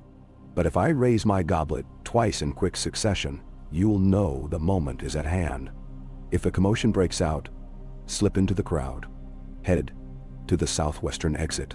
I'll have someone loosen the latch on that door." "Mezzi." She clutched her hands together, trying to stifle the surge of hope. "Why are you doing this?" she asked quietly. "Really?" He hesitated a fraction before answering. "Because I know what it's like to be a pawn in my family's schemes. And your father treated me with respect once. I owe him something for that, even if it's only a gesture." Arya swallowed hard. She remembered how Ned Stark had welcomed Tyrion at Winterfell, granting him the courtesy that few others gave a dwarf. Perhaps kindness sown long ago was bearing strange fruit now. Tyrion cleared his throat. "This feast is in 3 days' time. Cersei will have you fitted for something less drab. She'll station guards near you, of course, but the hall will be crowded. If you see the signal, move quickly. Don't second guess." Arya nodded, her heart thudding. "I understand." He glanced at the door. "I must go before the guards grow suspicious. Remember, not a word of this to anyone." She watched him leave, shutting the door behind him. The lock clicked. She stood in the hush, mind racing. This was it. A chance. A plan, albeit a dangerous one. If Tyrion betrayed her, or if something went awry, she might end up in Qyburn's dungeons. But if it worked, she might be free. The possibility blazed in her chest like a brand. She felt more alive than she had in weeks. She spent the next 2 days in a state of coiled tension. As predicted, a tailor was sent to measure her. She stood stiffly while he fussed over a new gown, though she grit her teeth. If wearing some fancy attire was the price for attending the feast, she would endure it. She tried to glean more details from the tailor's chatter, but he only complained about the difficulty of shaping fine cloth on such a scraggly child. No help at all. The morning of the feast dawned bright and clear, a relief after days of stifling heat. Servants arrived to bathe her, comb her hair, and dress her in a deep blue gown with silver trim. It was finer than anything she'd worn in ages. The septa arrived again, clucking about posture, and urging Arya to remember her courtesies. Arya's mind buzzed too much to pay attention. She recited them automatically, ignoring the septa's inane remarks about table manners. Twilight came, and the castle's corridors hummed with activity. Arya could see lines of servants hurrying by with trays of roasted meats, flagons of wine, fresh loaves. The scents drifting through the halls made her stomach clench, though fear dulled her appetite. The same pair of Lannister guards as always arrived to escort her. One eyed her new gown with mild surprise but said nothing. They led her to the Great Hall, a vast chamber with vaulted ceilings and rows of columns. Banners bearing the royal sigil draped the walls, though the old Targaryen dragon skulls that once decorated the hall were gone. High windows let in the last gold of the setting sun. Countless torches and candles flickered, illuminating the dais where the queen's seat stood, along with smaller seats for the royal family, or what remained of it. Tables stretched in neat lines across the hall, all set with glittering plates and cups. The place was already filling with lords and ladies in their finery, their jewels catching the candlelight. Servants bustled, pouring wine and rearranging platters. A hum of conversation filled the air. Arya's guard steered her toward a table near the dais, not at the high seat, but close enough to be displayed. Seated around that table were a few minor courtiers, none of whom she recognized well. She took a seat, forcing her spine to remain straight, her gaze lowered. She scanned the hall surreptitiously, looking for Tyrion. There he was at the queen's table, half-turned in conversation with a richly dressed Dornish lady. She recognized the woman's sigil as a sun and spear. She also noticed the tight lines around the woman's eyes, the tension in her jaw. The rumors of Dorne's simmering anger might hold truth. Arya's pulse fluttered. Maybe Tyrion's plan had a foundation. Perhaps a minor dispute could erupt into a real fight. Cersei entered, sweeping into the hall with regal poise. Conversations died down as she took her seat on the dais. A hush of respect or fear spread. Arya lowered her gaze, but she could still feel the queen's presence dominating the room. Over the next hour, more guests arrived. The music began, and food was served in abundance. Course after course. Arya only picked at hers, nerves making her stomach knot. She drank sparingly of the watered wine, not wanting a clouded head. The chatter grew, laughter here and there, though the mood felt taut. She sensed many in the room disliked each other, but feigned civility under the queen's watchful eye. She kept glancing at Tyrion. He was busy entertaining the guests at the high table, sipping from his goblet. She waited for that fateful moment when he might raise it twice in succession. The tension built in her chest with every passing minute. She listened to the swirl of talk. Hushes about the north, about the rumored threat beyond the wall, about the Boltons. She clenched her fork in frustration, wishing she could learn more. A guard behind her coughed, reminding her of his presence. At length, the main course was cleared. A small group of Dornish nobles rose to speak with the queen, their voices too distant for Arya to hear. She saw frowns, pointed gestures. Tyrion's voice joined in, apparently trying to mediate. Another man stepped forward, face reddening. The tension was visible, even from across the hall. Some words were exchanged, and the queen's expression turned icy. The Dornish lady's mouth set in a hard line.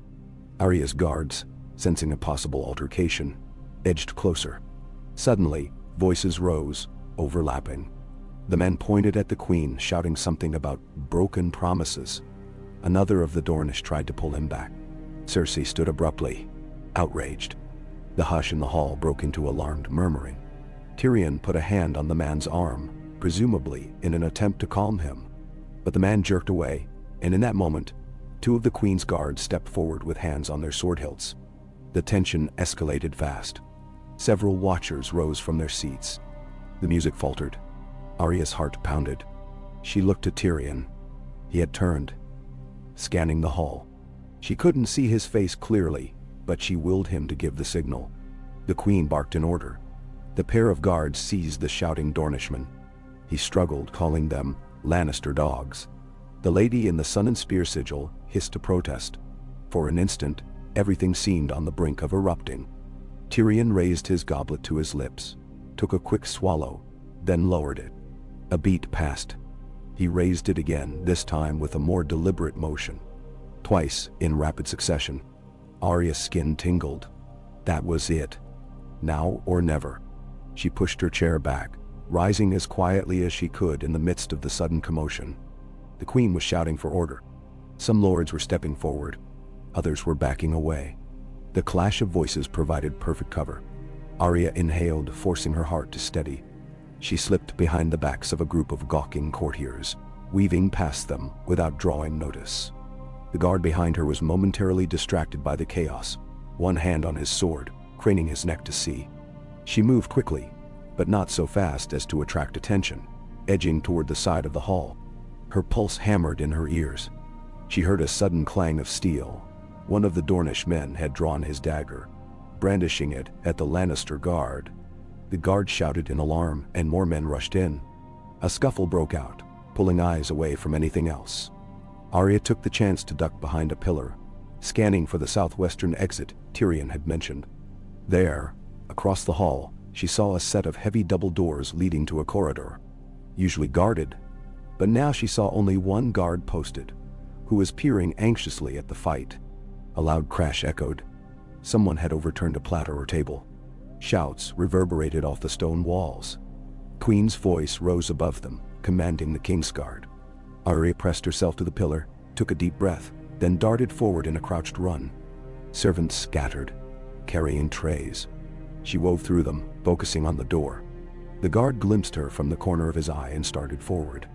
"Hey," he began, but at that moment, a serving boy accidentally ran into him with a tray of goblets, sending wine splashing across his face. The guard cursed, wiping at his eyes. Arya slipped past him. She grabbed the handle. Locked. Her stomach dropped. Then she remembered Tyrion's words. He'd have someone loosen the latch. She yanked again. The door gave, the latch snapping. She pushed through and nearly stumbled into a dim corridor. She wasted no time, slamming it shut behind her. Heart racing. She ran. Tapestries blurred by as she sprinted, not entirely sure of her route, but she knew she must keep going. She heard distant shouts from the hall, but for now, no one was on her heels in this corridor. She took a left, then another. She recognized a certain statue of a lion set into a niche. She pressed on, breath ragged. Then footsteps. A pair of Lannister guards barreled around a corner ahead, presumably alerted by the noise from the feast. They spotted her immediately. "Stop!" one yelled, reaching for his sword. Arya's eyes darted around for an escape. A side passage yawned to her right. She darted into it, hearing the guards thunder after her. This passage sloped downward, poorly lit by flickering torches. She almost lost her footing on the worn stones. The guards were close behind, their armor clattering. She could hear their curses. She remembered the old days in King's Landing, slipping through the castle dungeons with the help of the Red Keep's secret nooks. She prayed her memory might help her now. She turned a corner and found a narrow flight of steps, descending deeper. She took them two at a time, panting. At the bottom, the passage forked. She hesitated, panic rising. Then she took the left, trusting some half-remembered corridor from her younger days. She was rewarded with a foul, damp smell that stung her nose. She realized she was nearing the lower levels, possibly the dungeons. But maybe from there she could find the older drainage tunnels that once led out to the river or the bay. It was a wild hope. She pressed on. The guards weren't far behind, their shouts echoing off the stone. Arya gritted her teeth. She didn't want to be cornered. Her only chance was to outrun them. Slip somewhere they couldn't. She was smaller, quicker, used to stealth. She forced her exhausted legs to keep moving. She emerged into a wider corridor, half choked with cobwebs, lit by only a couple of torches. Rats scurried along the walls. A heavy gate blocked the way forward, but the rusted iron bars were slightly ajar. She squeezed through, scraping her arm on a protruding metal hinge. Biting her lip to stifle a yelp, she tugged at the gate, trying to pull it shut behind her. The rusted hinges squealed.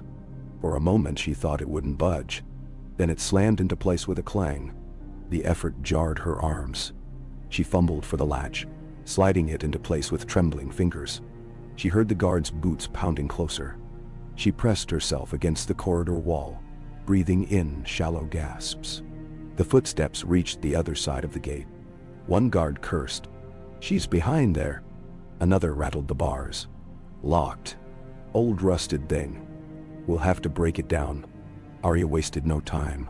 She turned and ran deeper into the darkness, ignoring the sting where the metal had cut her. The corridor descended. The torchlight behind her faded, replaced by gloom. She groped along the damp walls, one hand extended to keep from pitching forward into some unseen pit. The smell was worse now, a mix of mold and stagnant water. This had to be near the old dungeons or an unused portion of the keep's underbelly. Gradually, the corridor opened into a cavernous space. Her feet splashed in shallow water. The air felt colder. She realized she was in a forgotten storage vault or cistern. She paused, straining her ears. The guards were still behind, their distant shouts echoing. Soon, they'd find a way past that gate. She needed an exit. She squinted, letting her eyes adjust, searching for any glimmer of moonlight or fresh air. But it was too dark to see properly. She took hesitant steps, sloshing through water up to her ankles. Her heart thundered. If there was no way out, she might be cornered. She willed herself to be calm, searching for a breeze or a crack, something that might lead outside. She recalled that the Red Keep's foundations linked to old drainage passages that fed into the black water.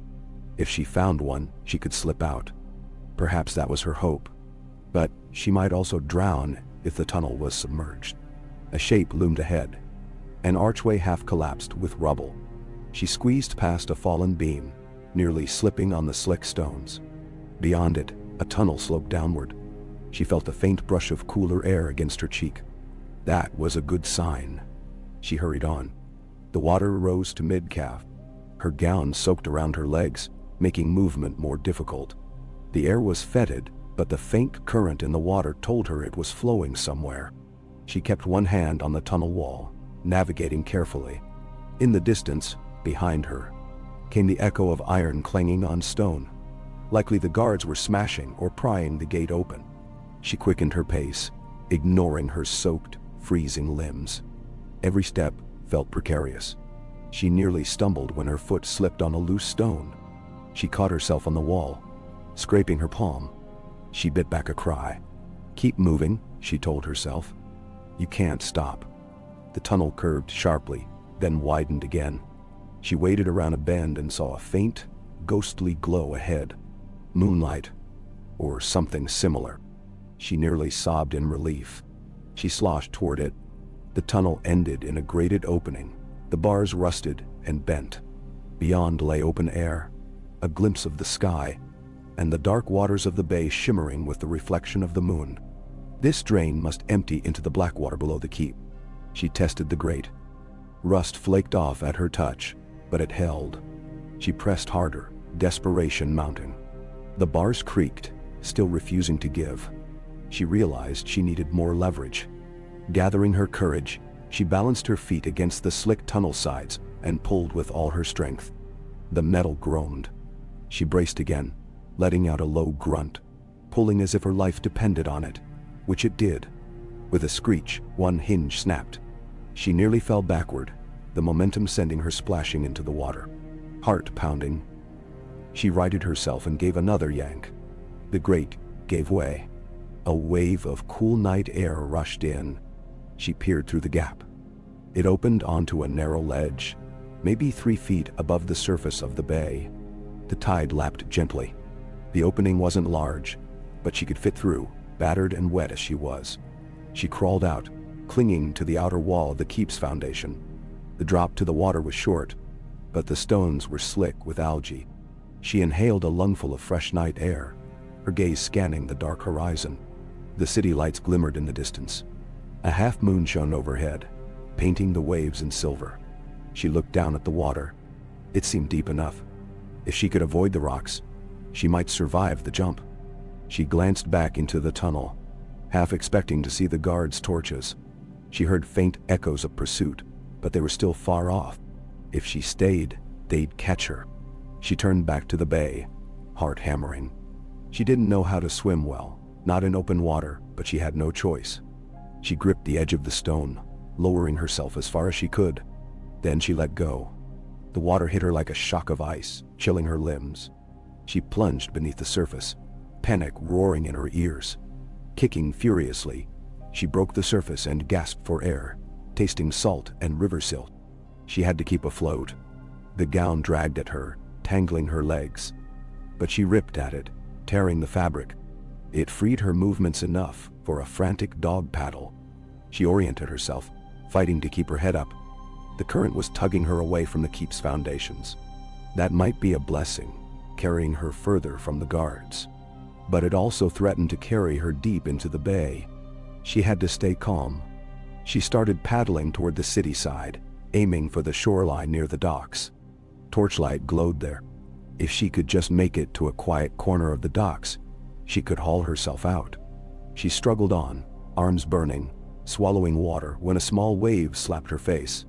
She refused to give in. She was Arya Stark. She had survived too much to drown here. Little by little, she inched closer to the silhouette of wharves and moored ships. She saw the tall masts of merchant vessels rising against the night sky. The faint reek of fish oil and tar reached her nose. She glimpsed a rickety ladder descending from one of the piers. Summoning the last of her strength, she half swam, half allowed the current to push her near it. Then she reached out, fingers scrabbling. She caught hold of a barnacle-crusted rung and clung like a drowning cat. Carefully, she began to climb. Her palms stung with scrapes. She slipped once, banging her knee, but grit her teeth and kept climbing. At last, she hauled herself onto the pier, collapsing onto the rough boards. She lay there a moment, chest heaving, water streaming off her sodden gown.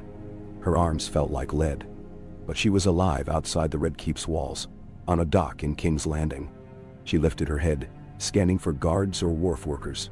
A few dim lanterns swayed in the breeze. She saw no immediate threat. She pushed herself up, staggering to her feet. The chill night air made her shiver violently.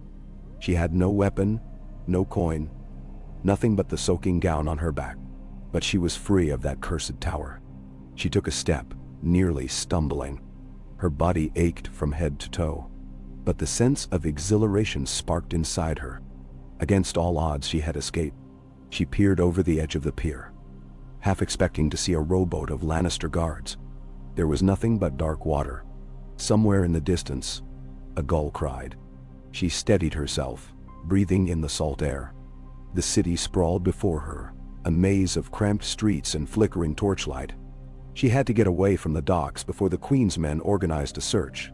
She needed to vanish into the labyrinth of King's Landing, just as she once had all those years ago when she roamed as a ragged urchin. She swallowed, recalling that it hadn't been easy then, and it would be less so now. But at least she was no longer in chains. Drawing a final breath of resolve, she slipped into the shadows, water dripping from her battered gown, her footsteps silent on the wet planks. She was Arya Stark, free. The lions no longer held her. Whatever came next, blood, terror, or a flight into the unknown, she would face it. She had survived this much, and she would survive more. She walked on, the moon at her back, determined to disappear. On a wind, she drew in a shuddering breath and willed her legs to move. The dock's creaking boards echoed beneath her bare feet. Her gown was soaked and clung to her like a second skin, dripping small rivulets of water wherever she stepped. Each step felt precarious as she tried not to slip on mossy planks. The faint glow of lanterns along the quay cast distorted shadows of her thin frame, making her appear gaunt and ghost-like. The moon overhead illuminated the wide, restless bay, but she kept her eyes on the dark silhouette of the city ahead. Somewhere behind, back beyond those walls of crimson stone, guards would be swarming to seal every gate. They would scour the alleyways, question the urchins, shove aside the beggars. They would be looking for a small, thin girl, a stark girl, stolen from their queen's prized menagerie. But Arya had learned from experience that King's Landing was a pit of 1,000 corners, and if she moved quickly, she might hide in one of those forgotten nooks until it was safe to slip away. Perhaps she could find a friend or an ally, anyone who might give her shelter from Cersei's wrath. She hovered at the edge of the wharf, scanning both directions. The immediate area seemed deserted, though from the corner of her vision she could make out flickers of movement. A man dozing on a pile of nets, a cat slinking behind a crate. Farther down, a small boat rocked at its tether, its lantern unlit. A single watchman trudged past on the next pier, his back turned. She froze, heart pounding, waiting for him to continue on. When his figure merged with the darkness, she hurried forward, avoiding the open thoroughfare. She pressed herself against crates and barrels stacked near the water's edge. The smell of rotting fish guts and brine nearly overwhelmed her, but she swallowed her disgust. She had hidden among foul heaps before. If it meant survival, she would do it again. Her limbs trembled with fatigue. Her arms and legs ached from the mad dash through the tunnels, the frantic swim and the climb. Her lungs still burned, but she forced herself to move stealthily, never staying still for too long. In the distance, across the dockyard, a splash and grunt drew her attention. 2 men were unloading cargo from a squat merchant cog. Their gruff curses about broken crates carried on the night breeze. Arya kept her head low, her eyes flicking for Lannister colors. She saw none. Perhaps these men had no stake in who lived or died in the Red Keep. But she still hesitated to show herself. Trusting strangers here was a gamble she wasn't prepared to make. A biting wind stung the wet fabric of her gown to her skin, and she suppressed a shiver. She longed for dry clothes, for a sword she could rely on. Needle. The memory of her sword tore at her heart. She wondered where it was now, perhaps rusting in the Red Keep's armory, or lost in some corner, or melted down. No matter. She had her own 2 hands, her wit, and enough rage to ignite a bonfire. She didn't need a steel blade to keep going. She found a stack of discarded sailcloth and crouched there, teeth chattering, trying to catch her breath. The city lights glittered in the near distance, lanterns marking the winding roads that climbed toward the hill of Aegon. Everything looked so calm from a distance, but Arya knew the city's underbelly was full of cracks. Even at night, Flea Bottom would be alive with hungry children, cut purses, and the desperate. She thought of her time in the city before, slipping through crowds, stealing pigeon pies just to eat, scrounging in the gutters after her father's death. She'd once been a ghost there, unseen and unremarkable, until the gold cloaks nearly caught her. This time, though, the stakes were higher. Cersei knew she was alive. The Lannisters had tasted the usefulness of her captivity. They wouldn't want her simply wandering about. She'd have to vanish again. But King's Landing was better than some smaller castle. It was so big, so chaotic. Maybe she could lose herself. A sudden burst of laughter from down the pier made her jerk up in alarm. 2 sailors ambled along, passing a flask back and forth. One was singing a slurred shanty about a fisherman's daughter. Arya shrank into the shadows. The men paused to relieve themselves over the edge of the dock, still laughing, then staggered away. She waited until she no longer heard their voices, then slipped out of her hiding place and crept behind a row of market stalls shuttered for the night. Most were draped in burlap tarps, corners weighed down with stones to keep them from blowing away. She considered rummaging for any scrap of clothing that might fit, but she dared not risk the noise. She needed to put distance between herself and the docks. She pressed her palm to a corner post for balance and peered around. A narrow street slanted up from the quay, winding past a cluster of warehouses. That street would eventually connect with a busier road into the city. She could see the faint glow of torches in the distance. By now, the city watch might be doubled. The Lannisters wouldn't rely solely on Red Keep guards. They would set the gold cloaks on her trail too. She had to move carefully. Slipping between two large crates, she found a space that led onto the warehouse lane. The stones underfoot were slick, but she moved with that cat-like tread Sirio Forel had taught her, reminding herself that fear cuts deeper than swords. If she let her terror control her, she'd be lost. Instead, she kept a steady focus, her breathing uneven but controlled. At each corner, she paused, listening for voices. Twice she heard the tramp of boots, patrolling watchmen, perhaps. She hid behind barrels until they passed, ignoring the burn in her thighs from crouching. When she was certain the way was clear, she emerged onto a broader thoroughfare. This was Candle Lane, if she recalled correctly, or perhaps one of its offshoots. The buildings here had crooked shutters, many boarded up. A stench of old waste clung to the gutter. Her memory tugged at her, recalling a time she'd run errands for that old armorer near the Street of Steel. Gendry's master. That was a different world. Everything felt changed now. Older. Heavier. The city seemed drained of the raucous spirit she remembered in her earliest days, or maybe that was her own perspective, tainted by captivity. Her stomach growled, a hollow ache. She pressed a hand to it, realizing she hadn't eaten a proper meal since that forced dinner in her tower the evening before the feast. The watery wine and meager bread she'd barely touched. Hunger gnawed at her, but there was no help for that right now.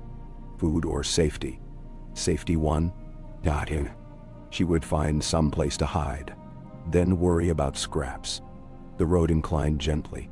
Over the rooftops, she spotted the vague outline of the Red Keep, perched on its cliff, windows aglow with torchlight. Her chest tightened. She could almost imagine Cersei standing on some balcony, scanning the city for her runaway wolf. She turned away, refusing to let that image intimidate her. With a determined step, she continued, mindful of the corners. After several more blocks of slinking through the darkness, she came upon a cluster of shabby homes pressed close together. Their walls leaned at strange angles. A small courtyard lay in the center, strewn with debris. Rags of laundry fluttered on lines overhead. Not a single lantern burned. It looked abandoned, or else inhabited by folk too poor to waste light. She crept into the courtyard, noting a broken rain barrel near the wall. The ground was muddy from a recent downpour. It was vile, but it offered cover from prying eyes. As she paused, listening for any sign of life, a cat darted across her path, spitting in surprise at her presence. She nearly jumped. The cat scrambled off, tail high in indignation. Arya let out a silent breath, feeling a pang of memory. In the Red Keep, she'd once chased cats at Sirio's behest to learn how to move silently. That felt like a lifetime ago. A single candle's glimmer caught her eye in a narrow window above. She wondered if she dared knock on a door, claim some story about losing her way. The risk was great. No one here owed her anything, and if they recognized her from the news that a Stark girl was captive, they might decide to turn her in for a reward. She shook her head. Better to find an empty shack, something half collapsed, to shelter in until dawn. She could slip out in the morning to scavenge, or maybe sneak into a stable. The city was large enough that with patience, she might slip through to the river gate, or even find a boat. But that would take time and cunning. A sudden noise broke her thoughts. The distant bark of a watchman, followed by a metallic clang. She stiffened. It was far enough away that it wasn't an immediate threat, but close enough to remind her she wasn't safe. She turned toward the most dilapidated building in the courtyard, a hovel with a door that hung off its hinges. Carefully, she pushed it open. The hinge squealed, and she froze. When no one emerged, she slipped inside. Dust swirled in the air, and a musty smell clung to rotting timbers. The interior was pitch black, but from the faint moonlight that filtered through gaps in the roof, she could see a collapsed table, a few broken stools, and piles of refuse in the corners. Her foot crunched on something that might have been old pottery or bones. She grimaced, inching deeper. No sign of an occupant, though she supposed squatters could appear at any moment. She found a relatively clear patch of floor, near a corner that seemed dry. Exhaustion slammed into her. She sank down, hugging her knees, listening to the city's muffled noises. Distant laughter. A dog's bark, the patter of footsteps on cobbles. The metropolis never truly slept, but at least she was hidden for the moment. Her mind flitted to Tyrion. She pictured him at the feast, orchestrating that moment of chaos. Would Cersei suspect him? He tried to be discreet, but Cersei was no fool. Arya felt a flicker of guilt. Her escape might cost the imp dearly. She had no love for Lannisters, but Tyrion was different. Still, she couldn't dwell on it. There was no going back. She gained her freedom. Whatever came next was her own fight. Yet she felt a pang of uncertainty. Where could she go? The roads north were perilous, patrolled by Lannister men too. If she tried to cross the Crownlands on foot, she might be recognized. There was always the option of traveling to the sea again, stowing away on a ship that might sail for White Harbor or Bravos. The idea of Bravos lit a memory. Jaqen Har, the kindly man, the house of black and white. She wasn't sure if that path was still open. She had parted ways with that world. But the notion of reaching the free cities felt safer than trying to slip past the lions on the mainland. She sat there, trembling from cold and hunger, until at last, exhaustion overcame her. Her head dipped forward against her knees, and she slipped into a fitful doze. She dreamed of the Red Keep's corridors, of her father's headless body kneeling in the great sept, of Qyburn's voice hissing threats in the dark. Then the dream changed. She was running through the halls of Winterfell, calling for her mother and Robb. She found the great hall empty, a lone direwolf's howl echoing from the walls. When she turned, she saw a reflection of herself in the window. Only it was her with a face she didn't recognize, older, harder, eyes haunted by too many losses. A banging sound woke her, jolting her out of the nightmare. She stiffened, heart hammering, blinking away the vestiges of fear. Morning light seeped through the cracks in the roof. The hovel's interior looked even more dismal in the pale light. Dust motes hovered. The banging repeated. She realized it was coming from somewhere outside, perhaps a door slamming in the courtyard. A muffled curse followed. Footsteps crunched on the debris-littered ground. Arya froze. If it was a homeowner or a squatter, they might come in. She scrambled to her feet, pressing against the wall behind the collapsed table. A ragged slit in the wall afforded her a narrow view of the courtyard. She peered out. A man in a patched cloak rummaged around the courtyard, muttering to himself. He seemed to be collecting bits of metal or trash.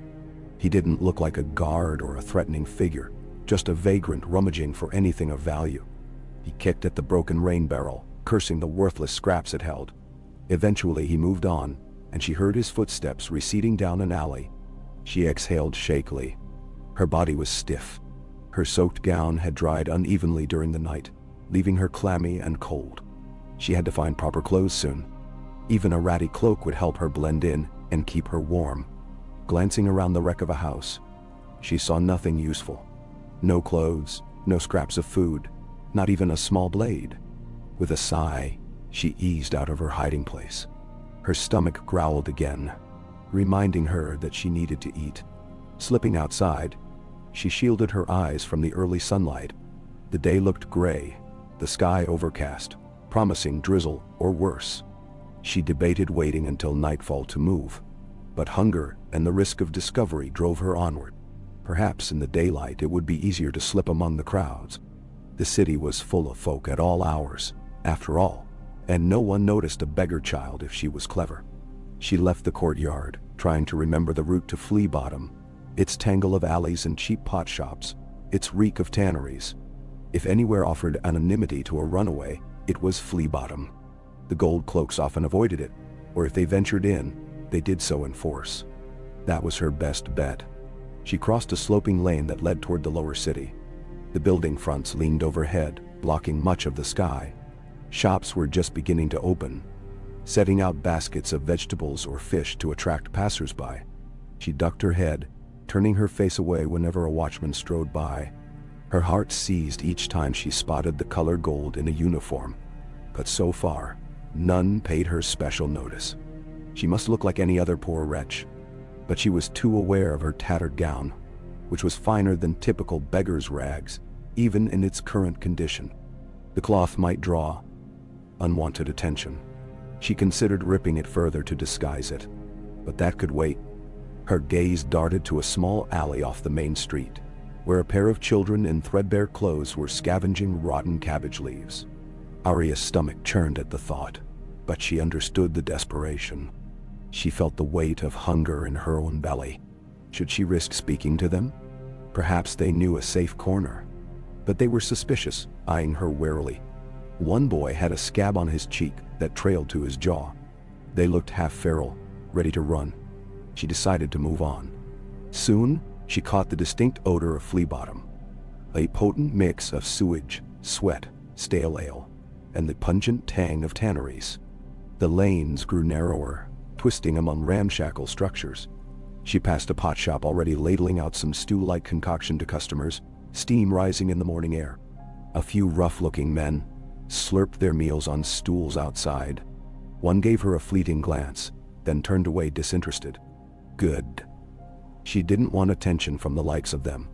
Ducking around a corner, she nearly collided with a woman wearing a stained apron, who was wiping her hands on a rag. The woman gave Arya a harsh once-over, but said nothing as she bustled past, calling out prices for bowls of brown stew. Arya's stomach clenched in longing. If she had a single coin, she might have bought some. Instead, she pressed on. Ignoring the gnawing in her gut, she reminded herself she'd stolen before.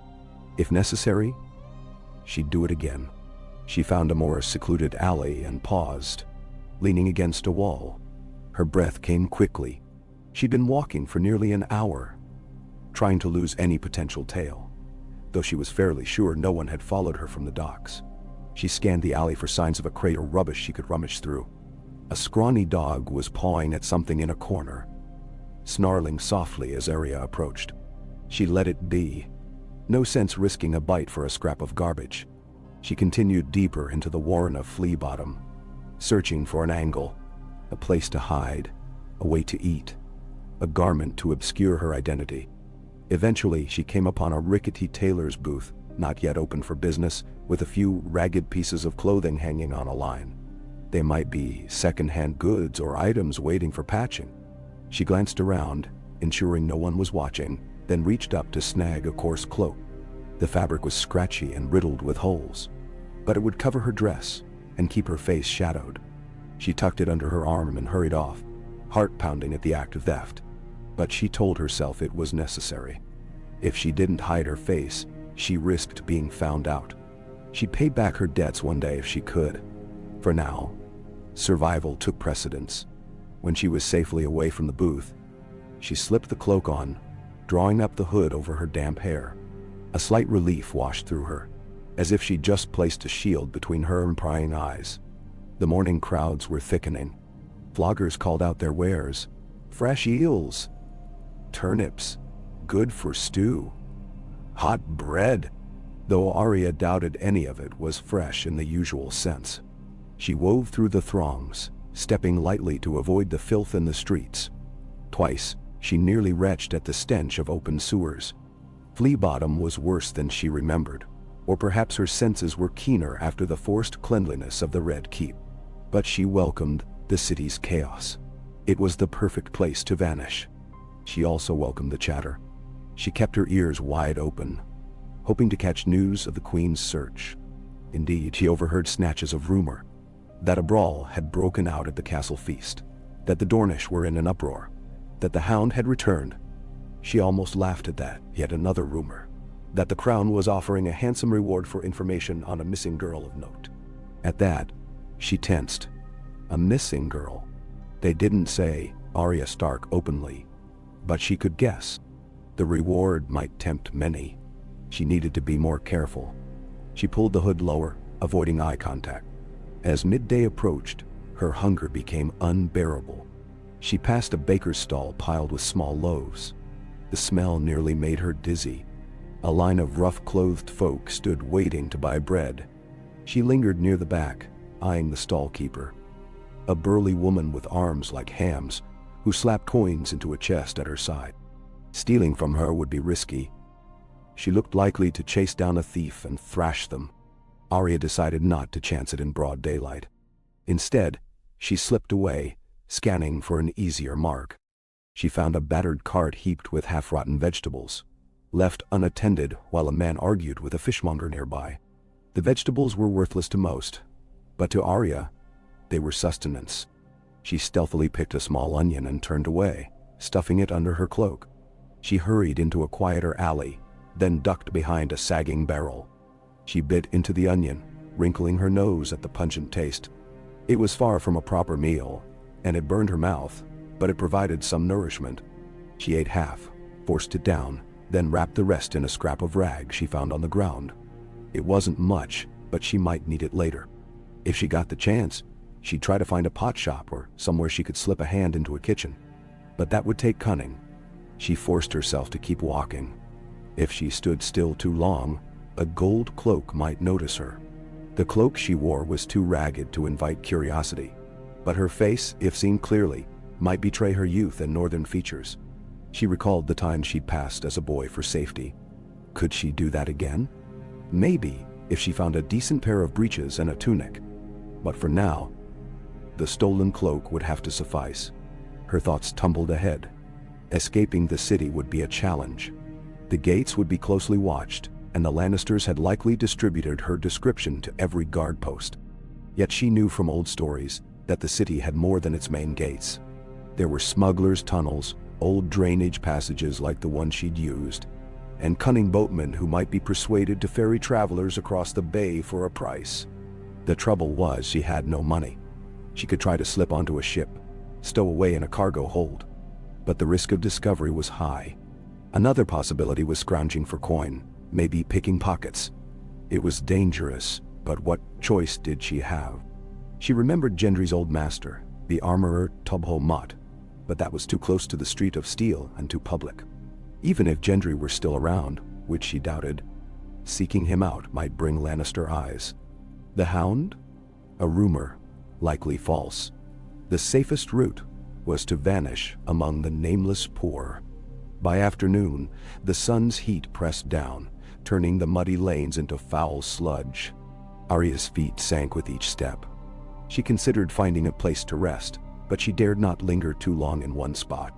Her instincts told her to keep moving, keep searching for an opportunity. She stumbled across a small pot shop near the end of an alley, the sign above it chipped, depicting a steaming bowl. Through the open doorway, she saw a few rough patrons slurping stew, the steam rising in the hot air. A potboy hustled back and forth, refilling cups. It reminded her too much of that day she was captured in Flea Bottom all those weeks ago, jostled by the gold cloaks. She tensed, unsure if it was wise to risk going inside. But she was so hungry. She crouched by a broken crate outside, pretending to adjust her shoe. In truth, she was listening for any mention of her name. So far, it was just talk of yesterday's fight at the Red Keep, guesses about who insulted whom. Eventually, one of the patrons emerged, adjusting his belt. He wore a patched cloak with no visible house sigils.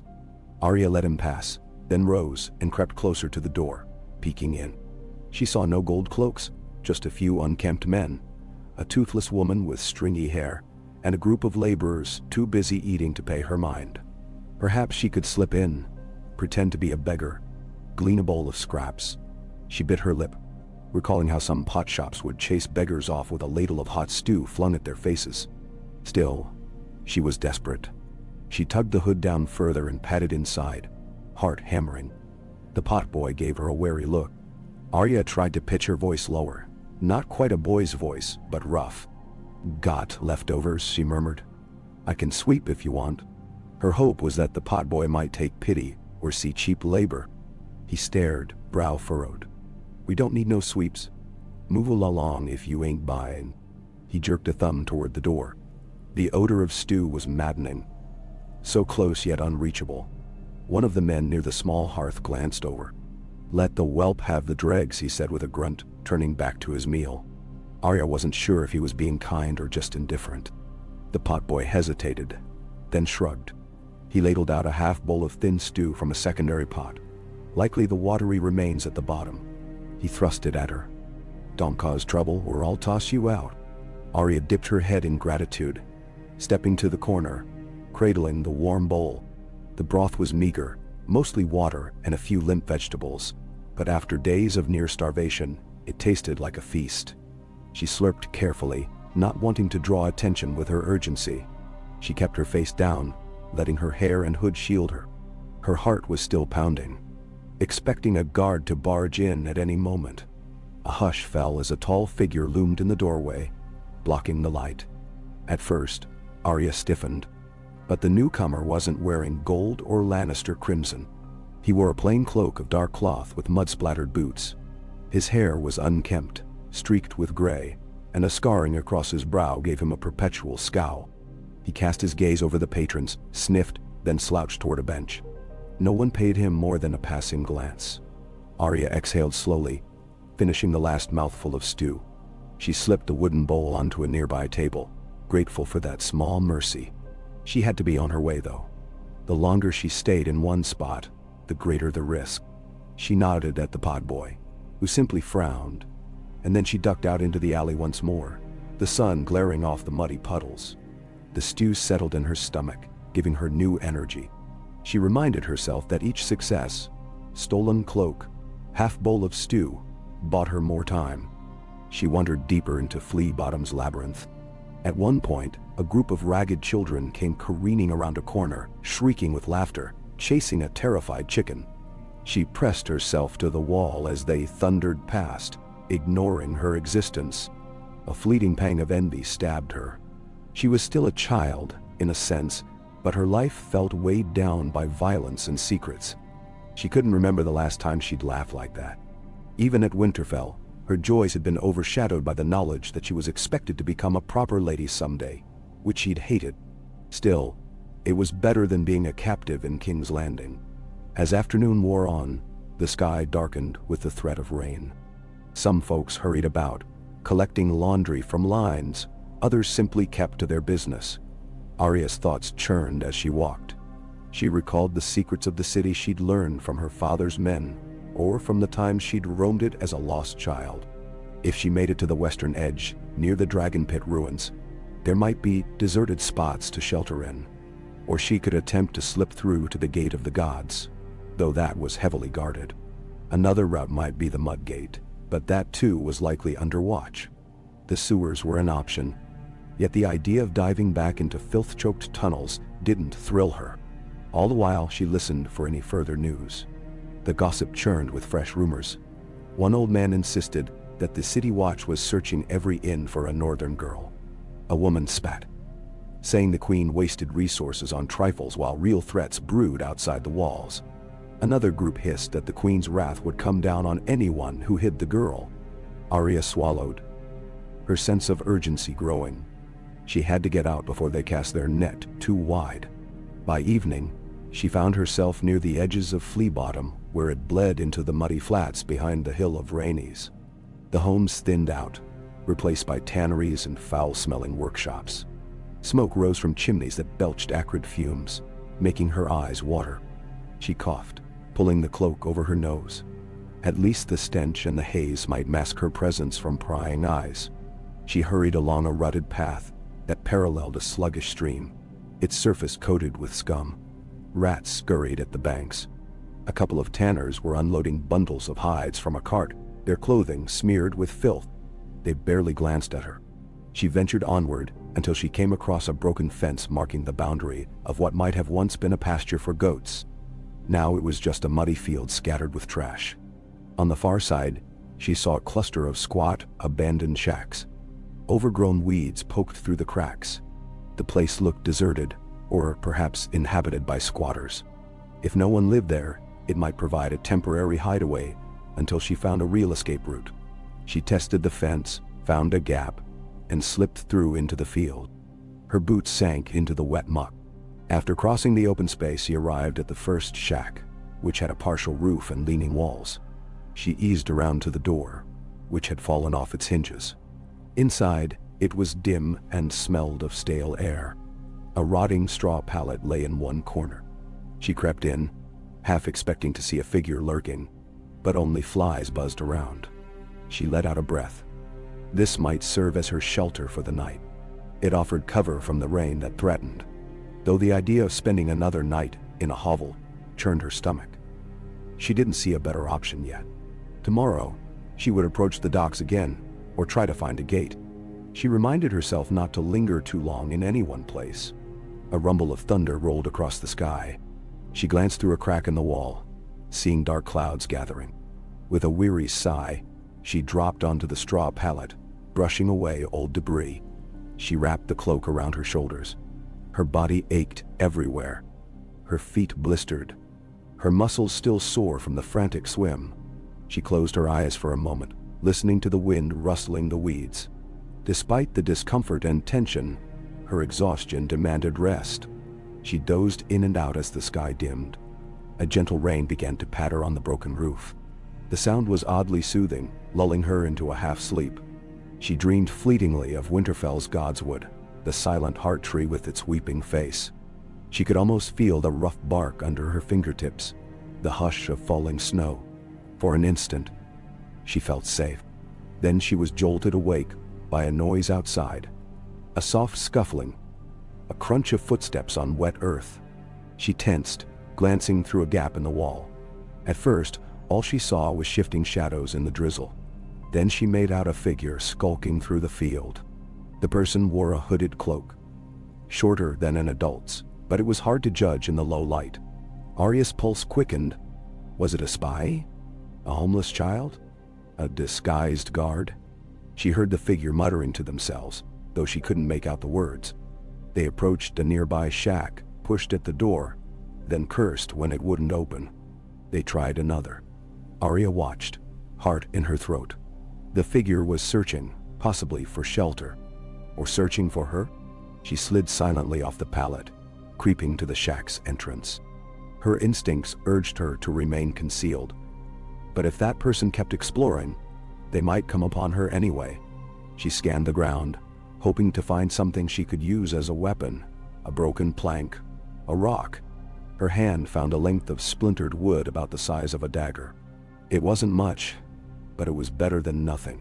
She gripped it tightly, heart pounding. The figure drew closer, and in a flash of lightning, she glimpsed a thin, grimy face beneath the hood, eyes darting nervously. Definitely not an adult. Arya's grip loosened on the makeshift weapon. It was just a youth, maybe a year or two older than she was. The stranger paused outside Arya's shack, noticing the entrance. They took a hesitant step forward. Arya tensed. She pressed herself to the wall, ready to spring. The figure leaned in, squinting through the dark interior. After a moment, they slipped inside, letting out a shaky breath. "Fucking rain," they muttered, pulling down the hood. Pale hair stuck to a forehead beaded with rainwater. From the corner, Arya watched, waiting to see if they had a weapon. They just stood there, hugging themselves. Then Arya cleared her throat softly. The intruder whirled around, startled, eyes wide. It was a girl, perhaps 15 or so, with a dirty face and an angry set to her mouth. Arya held up her splintered stick defensively.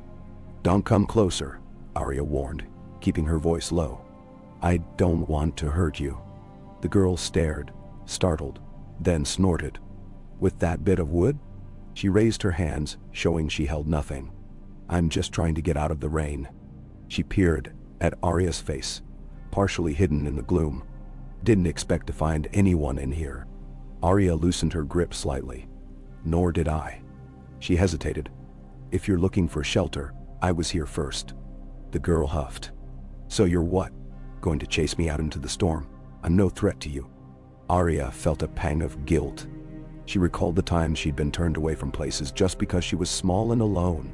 But caution warred with compassion. If this girl was a spy, or someone desperate for a reward, Arya would be in danger. She studied the newcomer's torn clothes, the bruises on her wrists. She seemed half-starved and battered by life. The expression in her eyes was fierce, yet battered too. Arya recognized that look. She'd worn it herself. Lightning flashed again, illuminating the girl's gaunt features. She didn't look like a Lannister minion. Perhaps she was just another of King's Landing's countless orphans. Finally, Arya nodded. "All right, stay if you want, but don't cause trouble." She took a cautious step back, letting the stick drop to her side. The girl exhaled in relief.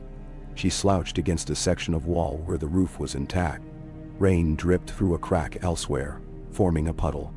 "Thank you," she mumbled. She cast a curious glance. "You a runaway too?" Arya stiffened, unsure how much to reveal. "Something like that." She noticed the girl's bruises again, old and new. "Who hurt you?" The girl looked away, jaw tight. "My father mostly. He drinks. Then the gold cloaks, sometimes, if they catch me rummaging in the wrong place. Or men in the street if I don't watch out." There was a bitter note in her voice. "I had a job in a tavern, scrubbing floors, but the owner decided he wanted someone younger to do other chores. I said no, so he beat me, kicked me out. That's the way of it here in the bottom." Nechaberalen. Arya's throat felt tight. She remembered all the injustices she'd witnessed, how the weak or powerless were ground beneath the city's heel. She felt an urge to comfort the girl, or at least treat her with dignity, but she didn't know how. Instead, she simply said, "I'm sorry."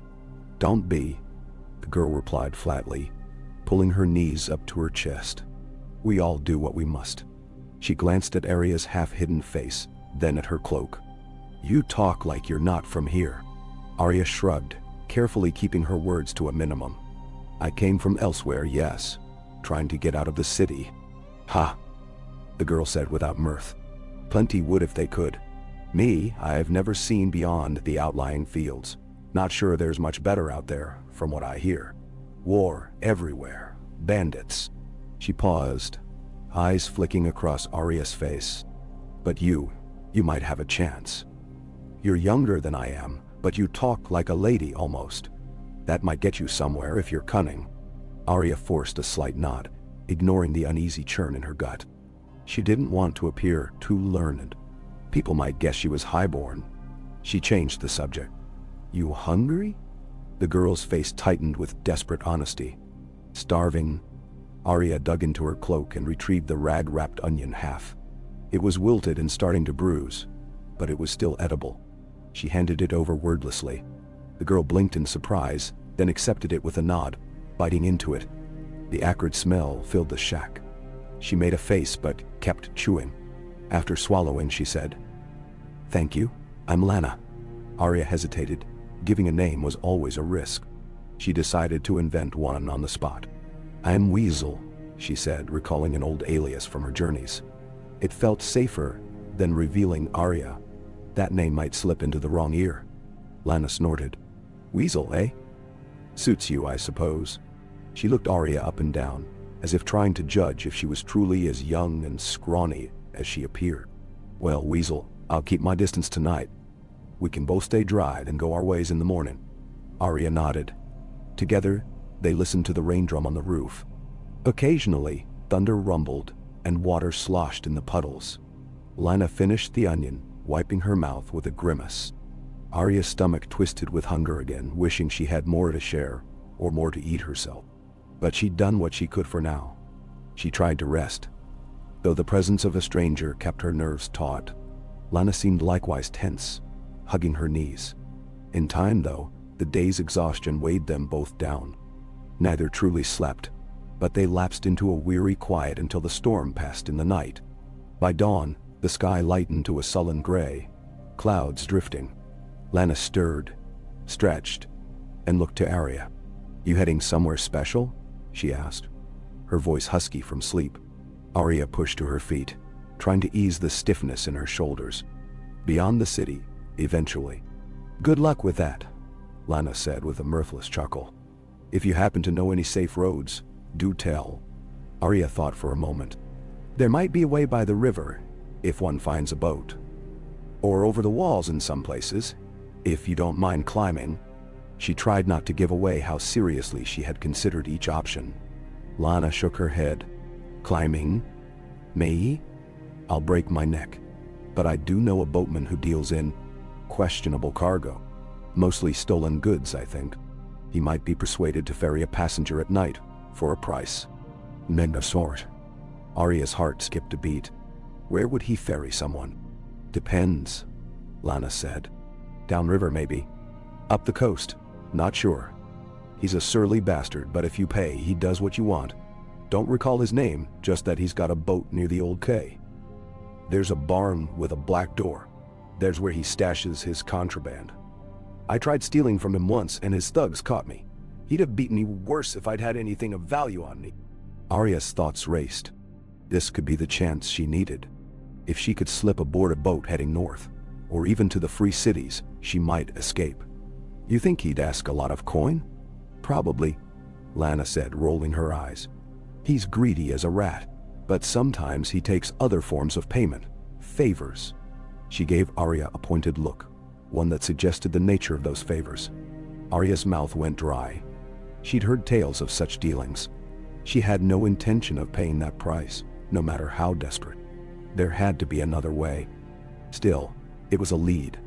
Arya nodded slowly. Thank you. She paused, studying Lana. And you? Where will you go now? Nasidurhad. Oh. Lana shrugged, looking away. Wherever. I'll scrounge food, maybe see if I can get a day's work. This shack's not the worst place to sleep if it doesn't get torn down. But I can't stay too long in one spot or the local toughs come around looking for coin or trouble. She ran a hand through her tangled hair. Sighing. Anyway, good luck, Weasel. Arya found herself unexpectedly reluctant to leave this lonely figure. But she couldn't afford entanglements. She had to keep moving. So she just said, "You too," and gathered her ragged cloak tighter. As she moved to the door, she paused. A small part of her wanted to do something for Lana, but she had nothing to give. Lana was already turning away, settling back against the wall. There was an unspoken understanding that they were both survivors, each forced onto separate paths by necessity. Outside, the air was damp and cool. Clouds hung low, threatening more drizzle. Arya looked over the muddy field, the broken fence. If she circled back toward the docks, she might find that black-doored barn. She weighed the risk. The guards might be thick in the harbor area after her escape, but they wouldn't expect her to come back there so soon, would they? She also had to consider that she couldn't bribe the boatman, unless she could scavenge enough coin by picking pockets. That was a risky business. She'd done it before, but never when the watch was on alert for a specific fugitive. Still, it might be her best shot at leaving King's Landing quickly. If she lingered too long, eventually someone would see through her disguise. With that resolve, she set out again, trudging through the field. By the time she reached the outskirts of Flea Bottom, the drizzle had started anew, forming rivulets in the gutters. She tried to skirt the busiest roads, using side lanes to approach the harbor from the east. It was a longer route, but safer. She didn't want to walk brazenly down the main thoroughfare. She encountered few people in these slum-like edges.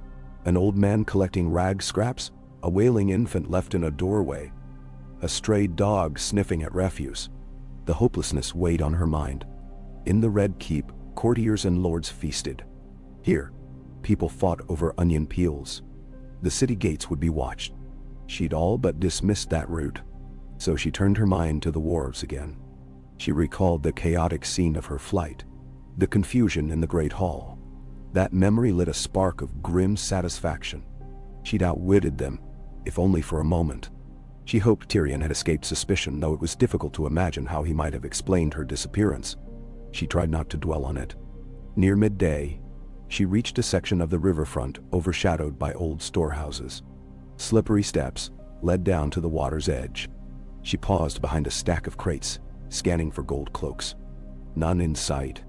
A handful of sailors were loading barrels onto a small barge, cursing at the rain. Beyond them, she saw a row of dilapidated barns set back from the wharf. One stood out, with a black-painted door that was slightly ajar. Her pulse quickened. That could be the place Lana had mentioned. She waited for the sailors to turn away, then slipped down the steps, hugging the shadows. The drizzle soaked her hood, dripped down her face. She approached the barn quietly. Outside, there was a litter of broken baskets and old netting. The door was open a hand's width, revealing darkness within. She slid along the wall, listening. Muffled voices drifted from inside. At least 2 men, maybe more. Arya's heart pounded. This was dangerous territory. If they caught her snooping, they might kill her outright. But maybe she could glean some information, or wait for an opportune moment to speak to the boatman alone. She crouched by a crack in the barn wall, peering through. The interior was lit by a single hanging lantern, revealing a clutter of crates and sacks. 2 men stood near a table, discussing something in low voices. One was tall with a shaved head and a scar across his nose. The other was short and stocky, wearing a leather jerkin. They rummaged through a chest, pulling out small items wrapped in cloth, likely smuggled jewels or spices. She heard them mutter about a buyer who hadn't shown up. Then a third figure strode into view, the owner of that deeper voice. This one had broad shoulders and wore a stained cloak. His hair was dark, streaked with silver. He radiated authority as he snapped at the other 2. "Quit your whining. If the buyer's not coming, we'll find another. This is King's Landing.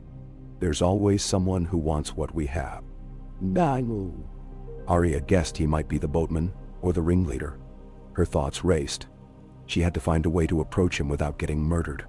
Perhaps if she waited until the others left, or if he stepped outside alone, she could speak up. She inched closer to the door, but her foot nudged a loose piece of wood. It scraped against the ground with a small sound. Arya froze, biting her lip. Inside, the broad-shouldered man lifted his head. What was that? The men turned, eyes narrowing. One drew a dagger. Arya's stomach turned to ice. She scrambled back, but it was too late. The door was flung open with a bang, revealing her crouched figure. The tall man lunged forward, seizing her by the arm. She let out a startled cry, kicking at his shin. He cursed, but he was stronger, hauling her into the barn. The short, stocky man slammed the door shut. The broad-shouldered leader loomed over her, dark eyes glittering with suspicion. "Little spy, are you?" he growled. "Come to see what old Gaiman is up to?" He took hold of her hood, yanking it back. Her damp hair fell around her face. His eyes narrowed at her youth. "Huh. Just a brat." Arya twisted in the tall man's grip, teeth bared. "Let go." She tried to keep her voice from trembling. She'd faced worse dangers than these thieves, she told herself. She wouldn't cower. Eamon, the broad-shouldered man, crossed his arms. "Who sent you?" His tone was a deadly hiss. "The gold cloaks? Another smuggler wanting to encroach on our territory." "No one sent me," Arya snapped. I came looking for a boat. I heard you take passengers if they pay." The men exchanged glances. The short man scratched his stubbly chin. "A boat, you say? And what coin would a scrawny girl like you have for that?" His eyes flicked over her ragged cloak, her soaked gown beneath. Arya steeled herself. "I have no coin, but I can work. Or I can find coin. I just need safe passage out of the city. I won't cause trouble." The tall man snorted in disbelief. "You broke in here, eavesdropping. That's trouble enough." He tightened his hold on her arm until she winced. Gaiman studied her for a long moment, eyes narrowing as if trying to gauge whether she was lying. Then he grabbed her chin roughly, tilting her face into the lantern's light. Arya twisted, but he held firm, examining her features. A flicker of recognition or curiosity sparked in his eyes. "You're not some dock brat, are you? You speak too well. You've got that northern look about you. Might you be that girl the Queen's men are searching for, huh?" He smiled cruelly. "They say the reward is quite handsome for a certain young lady." 100 gold dragons, was it? Arya's heart seized.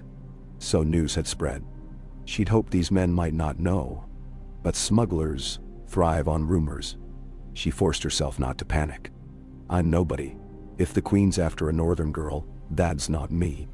Her voice shook despite her efforts. The short man let out a low laugh. 100 dragons, we could retire to Dorne, live like lords." He took a step closer, sizing Arya up. "She might fetch at least that." Gaiman nodded thoughtfully, releasing her chin. "Indeed. But if we hand her over, we lose the chance to earn more from her personally. Imagine if she's highborn. Her family might pay double the Queen's offer to get her back. Or any number of enemies might pay a fortune for a Stark. We'd have to figure out how to handle that without winding up on a spike ourselves. He glanced at Arya, a calculating look in his eye. What do you think, girl? Got someone who'd pay for your safe return? Arya's chest felt tight. She spat. My family is dead. The memory of Rob, her mother, her father battered her mind. She forced steel into her voice. No one's paying any ransom for me. And the Queen would just have you killed after you turned me in. She's not a woman to reward betrayal kindly. Demisor. Demon's smile faded to a grim line. He studied her quietly.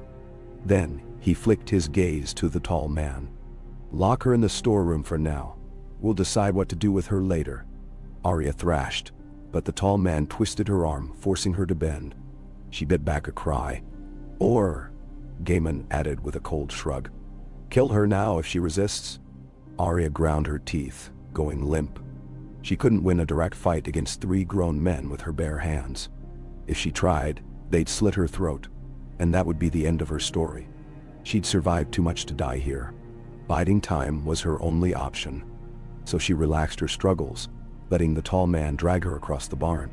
He shoved open a small door leading to a cramped side room lined with crates and sacks. It smelled of salt fish and mildew. With a heave, he hurled her inside, nearly knocking her to the floor.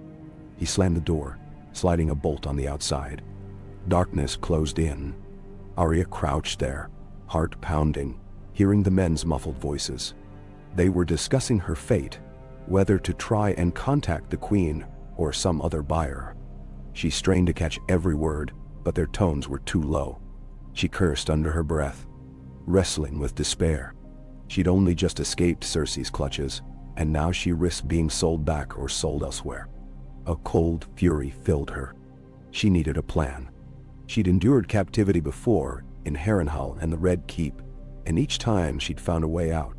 She would do it again. She pressed her ear to the door, listening. Not sure the Queen would pay up. She'd probably kill us, one man said. What about that pox-ridden sellsword who handles discreet deals for the Lannisters? He might pay, another responded. Gaiman's voice rumbled in agreement. We'll try him first. If that fails, we weigh our other options. Arya's stomach twisted. She needed to escape before they completed any such arrangement. She searched the small storeroom with her hands, moving carefully in the darkness. She felt rows of crates stacked haphazardly, sacks that smelled of dried fish or old spices. The walls were wooden planks, the ceiling low. A single tiny window sat near the rafters, but it was heavily shuttered, the slats nailed shut from the outside. She tested them with her fingertips. No give. She considered rummaging in the crates for something sharp, but rummaging would make noise. She had to be stealthy. She listened for footsteps outside. The men seemed to have moved away from the door, possibly returning to their business with the contraband. This might be her only chance. Easing over to one of the crates, she felt around its edges. The lid seemed loose, just a plank nailed down at the corners. She found a small gap and began prying gently with her fingers, ignoring the splinters. After a moment, one of the nails creaked. She froze, heart hammering, but no one came. She kept at it until the nail popped free with a soft squeal. She winced, but the sound didn't seem to carry. Another nail. Then another. Finally, the lid was loose enough for her to lift a corner. Musty smell of cloth and spices wafted out. She slipped her hand inside, feeling around. Her fingers brushed lumps that might have been wrapped packets, some shaped like small bottles. Nothing that felt like a weapon. She fumbled deeper, frustration mounting. Then her palm closed around a solid piece of metal. She drew it out. By the shape, it felt like a chisel, or maybe a crude knife used for prying crates. That was better than nothing. She set the crate lid back, letting out a careful breath. She turned to the wall, pressing the metal wedge's tip against one of the wooden planks near the window. With painstaking slowness, she began to dig at the wood, prying splinters away. If she could widen a gap, maybe she could squeeze out. She had no illusions about how long it might take, but she had to try. She worked steadily, pausing every time the chatter outside got louder. Each scrape of metal on wood sounded deafening to her ears. She kept going, fueled by the memory of her father's voice, by the rage that simmered in her chest. She would not be caged again. Not by Lannisters, not by thieves. She was Arya Stark, a survivor. Time oozed by. She had no sense of how many minutes or hours. Her fingers cramped. Her eyes strained in the darkness. A few times she stopped to listen at the door, hearing footsteps or hushed curses from the men. She heard the tall man and the short man leave at one point, possibly to search for that sellsword contact. That left Gaiman behind, rummaging about. He coughed occasionally, muttered curses to himself.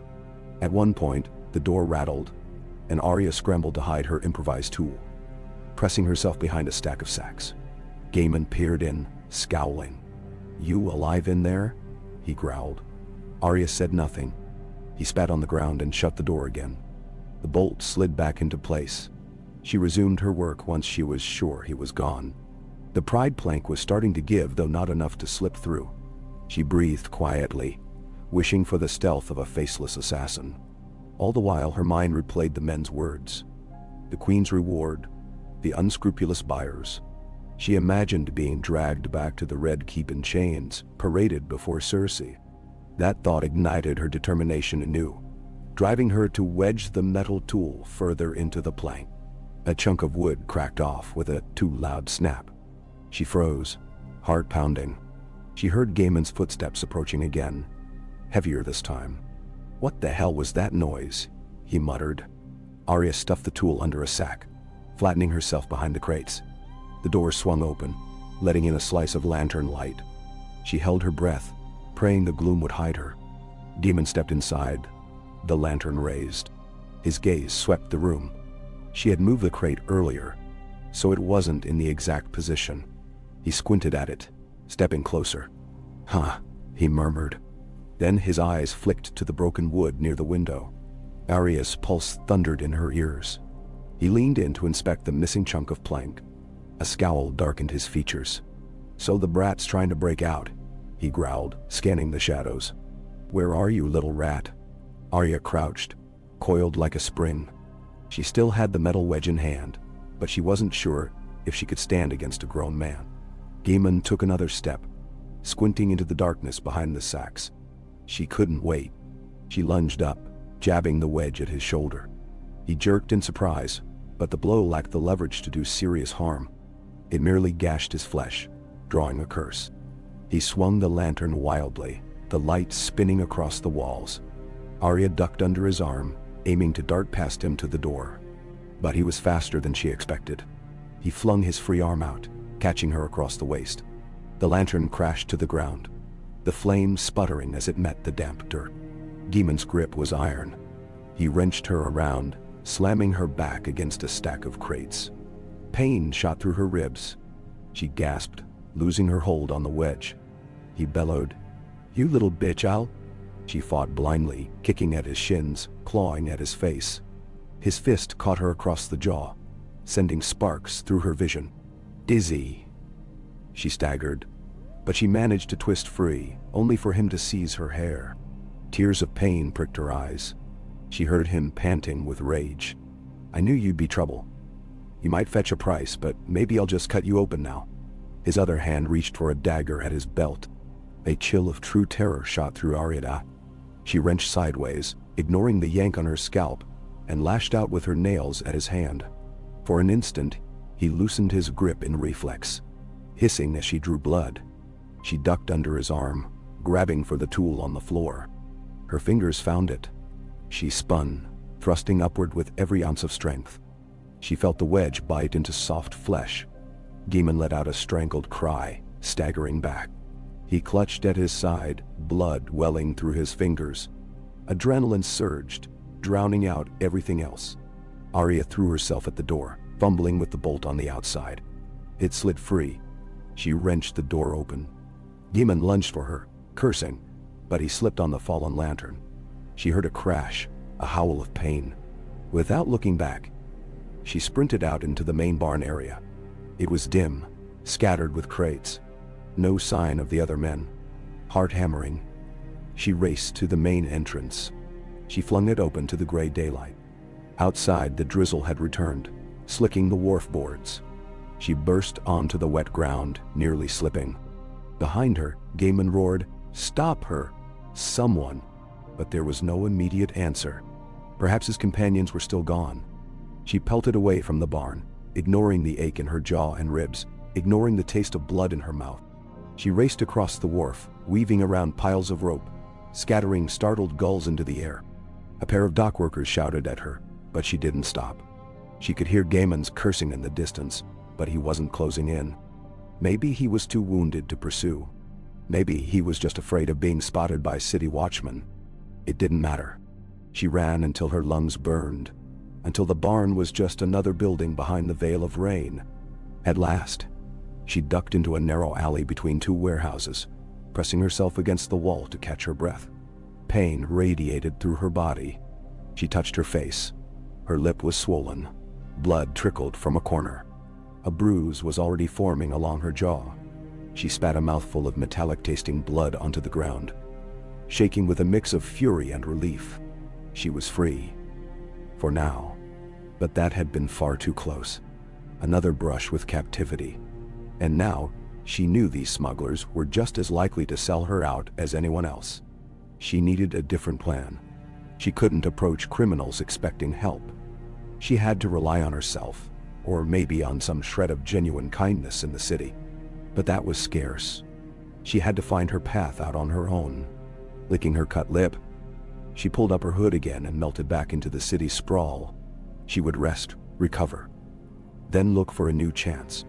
She might try the city gates again, or find a hidden route in the walls. She'd find a way. She'd come too far to surrender now. The rain fell steadily, washing away the blood from her chin and dripping off her tattered cloak. She clenched her fists, forging ahead. She was Arya Stark, she reminded herself, spitting out the last taste of copper. She'd slipped through the Red Keep, escaped the Queen's best efforts. She would not be caged by lesser men. Let them hunt, Eyaro. Let them offer rewards. She would not be caught again. She was the wolf, and this city was her forest. She just had to stay one step ahead, until she found the road that led home, or wherever fate decreed she must go next.